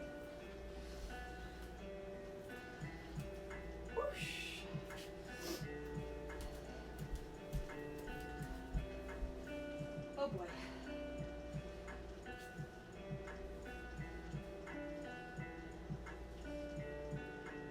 Okay. Man, that's what I wanted. It's like it's one thing in theory. All right. Now to actually pin it together. Woohoo!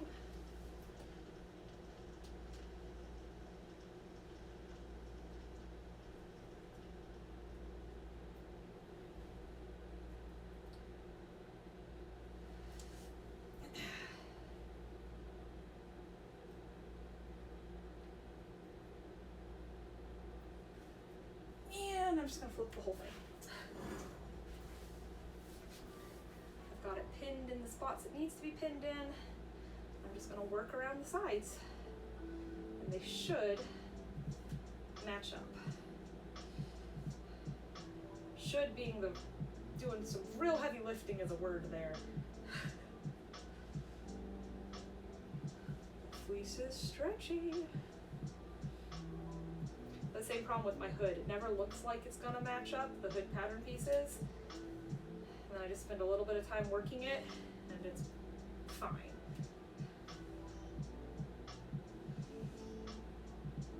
Definitely thought about completely remaking the hood pattern though, so that it's easier. But who has the time?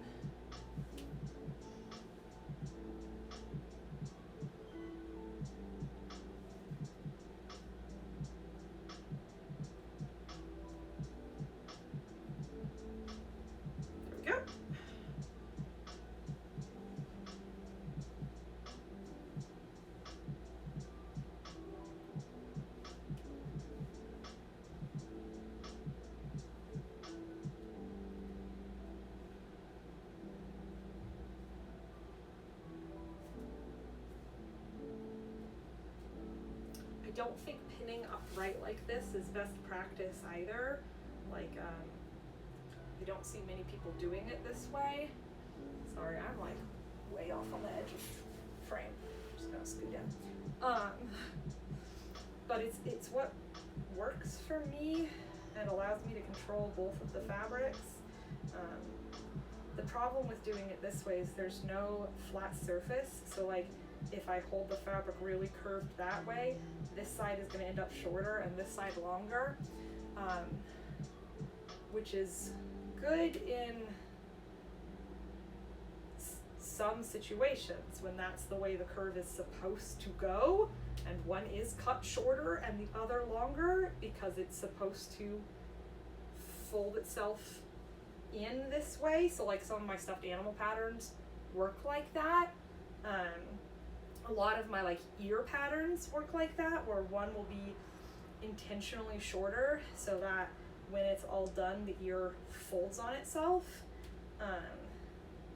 But if you do it accidentally, it can create some bunching issues. Okay. But it's yes. Yes. If we had that gift, put that right there. All right. Whoop. And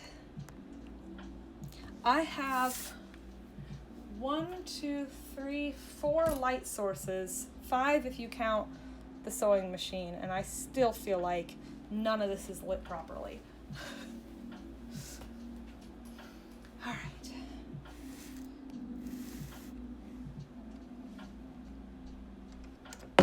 Pausing for just a little sippy of my iced tea.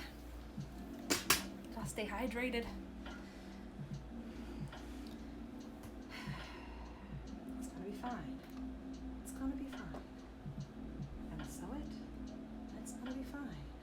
Just gotta talk to myself sometimes. Make that work. Okay. That's not right.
What happened here?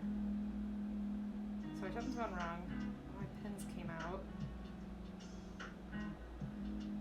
It's causing issues down the whole line. Okay, I need you to not do that. Thank you. Behave yourself.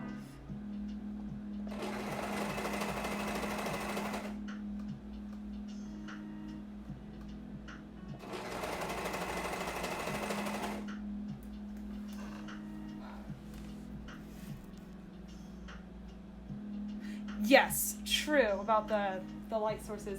So one of the light sources that I'm working with is the sun, which is fortunately coming in from opposite the camera, so it really can backlight things. I have my kitchen light, which is large but not particularly bright and is yet particularly warm. Working under it, I get warmer than I would just be sitting anywhere else in the room. Then I have my little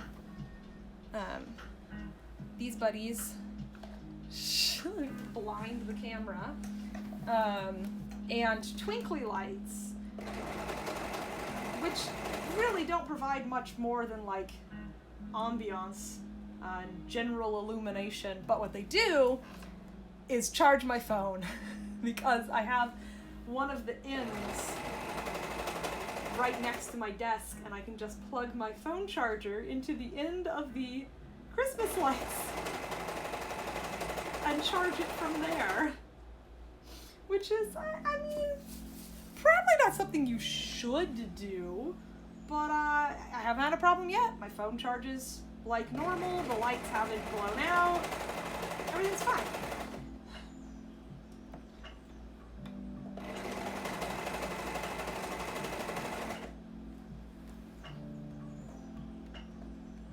Yeah, so if I was going to truly invest in streaming, which is something, you know, I may do down the line, but I would want a nicer camera, because I'm just using my phone, which is works pretty well. And the nice thing about just using my phone is it is hooked directly up to Twitch. Like, it's super easy to stream from your phone. The bad thing about it is, you know, it's a phone camera, and there are better cameras out there. So I may look into, you know, I have a GoPro. How can I hook up the GoPro to Twitch? So that is one thought, or get a better one. And then, yes, I want a ring light, not just for streaming, but for makeup photos and promotional photos. And I want to get like an actual nice backdrop and a couple of different displays, like a mannequin, a light box, stuff like that. But first, I just need to not be sewing in the kitchen. Like, that is the first step, is get a place with a second bedroom, just so I can have my own studio space. So I've got a lot of big plans, and no way to do them right now. All right. So it is 2:20. Trying to decide if I can get the pockets on before I need to clean up.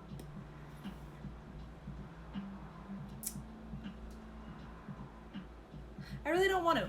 So I'm going to give a little overview of what I've got done. And then I am probably gonna clean up, and we'll have a JoJo break. I thought the dishwasher was done! Lies. So there is the back. And we have that little bit of the belly there.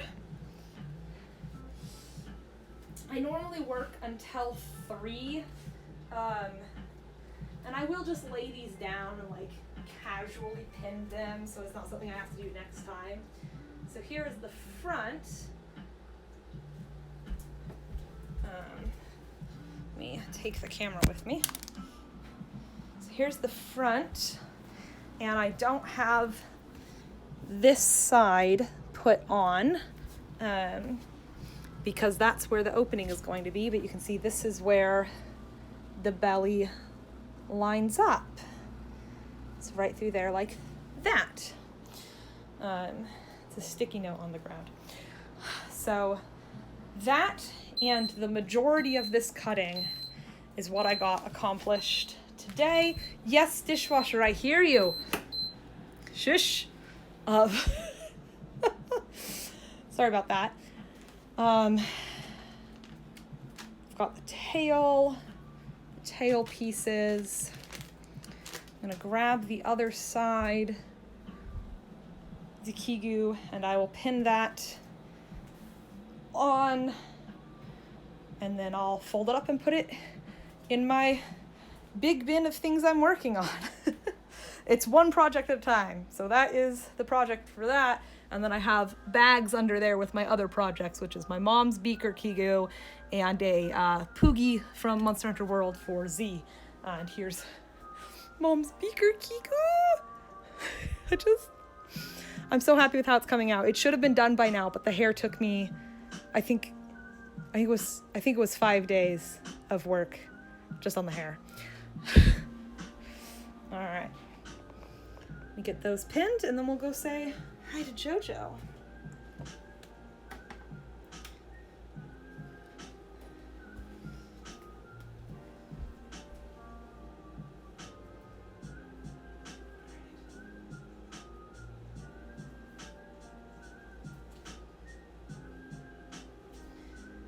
Get the pockets down here, just casually lay them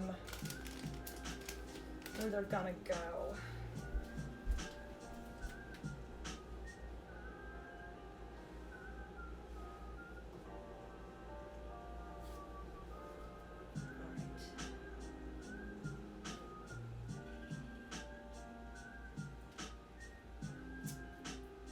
That can't do that. This will.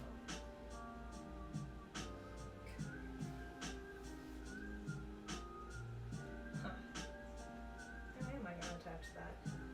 That's a good question. Oh, think about that in a moment.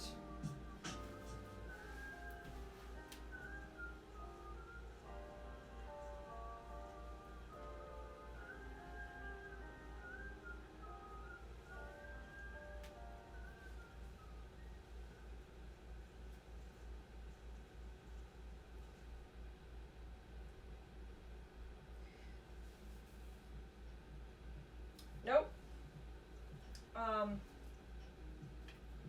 I'm a silly Billy. I have to put the shoulders and the sleeves on before the pockets anyway. So I'll just pin and zip the shoulders together. Yes. Yeah, all of our extension cords do have surge protectors, and my other option to plug my phone in while at my desk is an extension cord, but that extension cord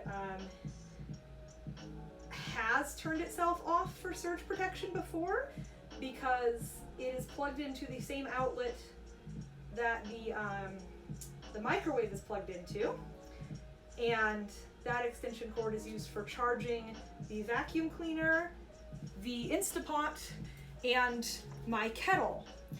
So my electric kettle.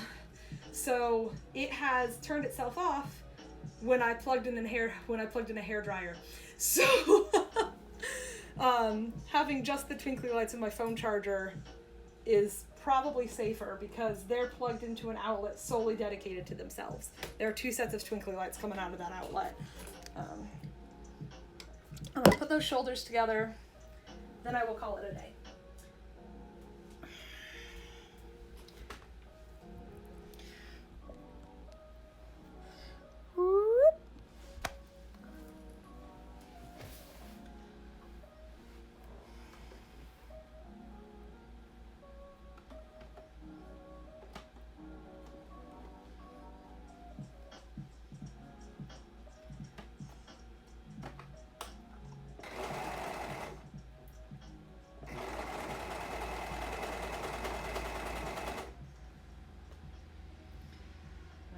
You know Z and how protective they are of their electronics. Every outlet has a surge protector.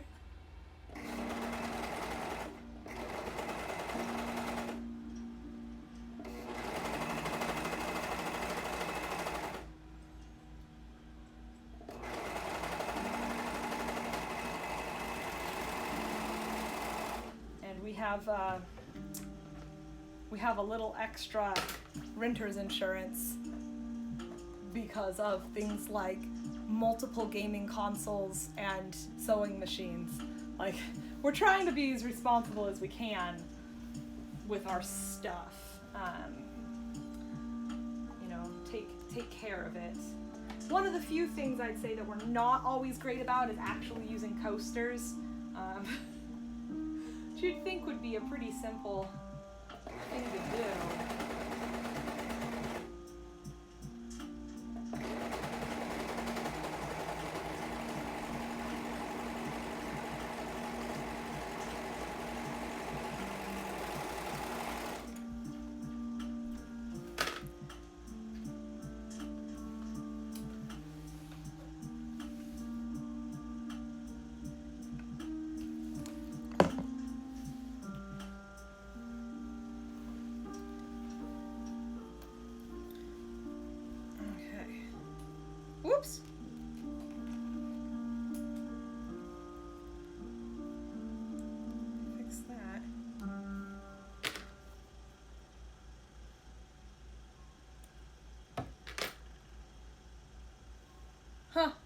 Interesting.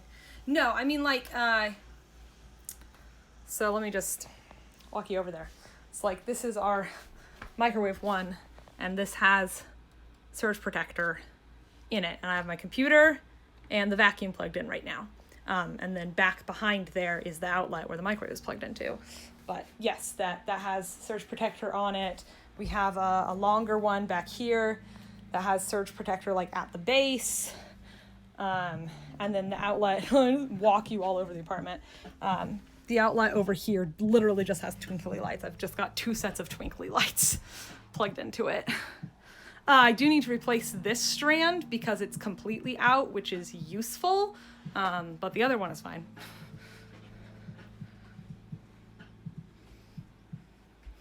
So we get over here and all my little bats, and they're all fine. Okay, the shoulder seams are on today. And next would be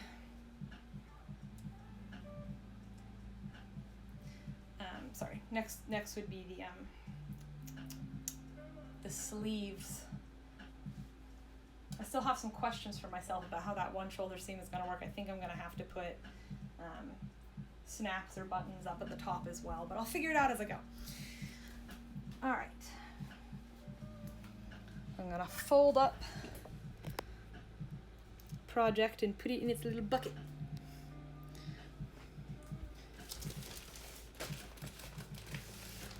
These are all the pattern pieces.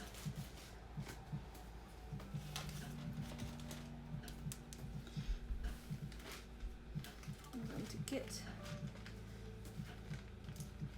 this all stays together.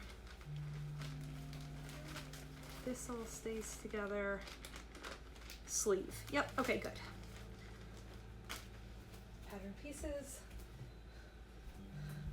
All of the strips. And it goes under the desk. Turn off my machine. Okay.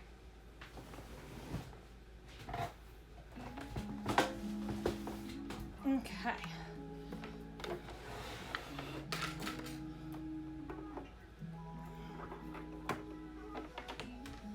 Put away all my sharp implements.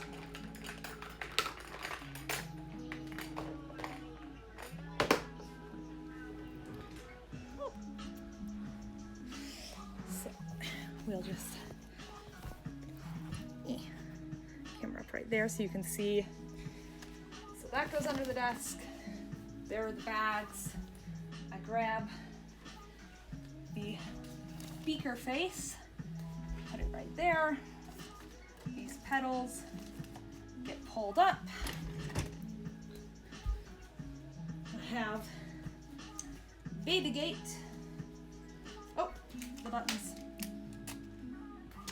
The baby gate goes right here. And then my chair gets pushed in. Throw the rest of the scraps away and shut up the garbage can so that Jojo doesn't play with them. I want to get one with an actual lid, but you know, priorities. This works fine. It's just an old Tupperware that I used for paint water. All right, let's go see Jojo. Sorry, I forgot about the sticky note on the floor.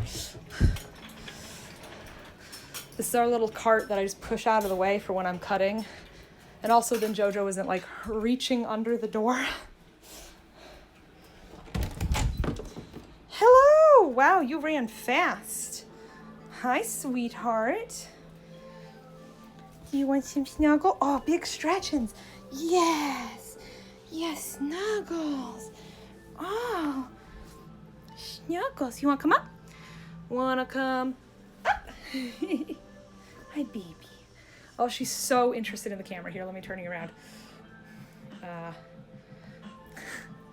She's just trying to get to it. Come here, baby. Come on. There you go. All right.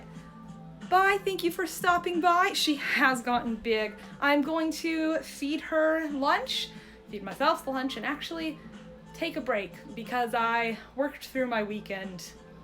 I don't know why. I don't know why I did it, but I need a break. So thank you for stopping by. I should be here again next Saturday if you want to join me for more work, probably on the Tyrantrum Kigu. She's just laying on the cold kitchen floor now. Bye.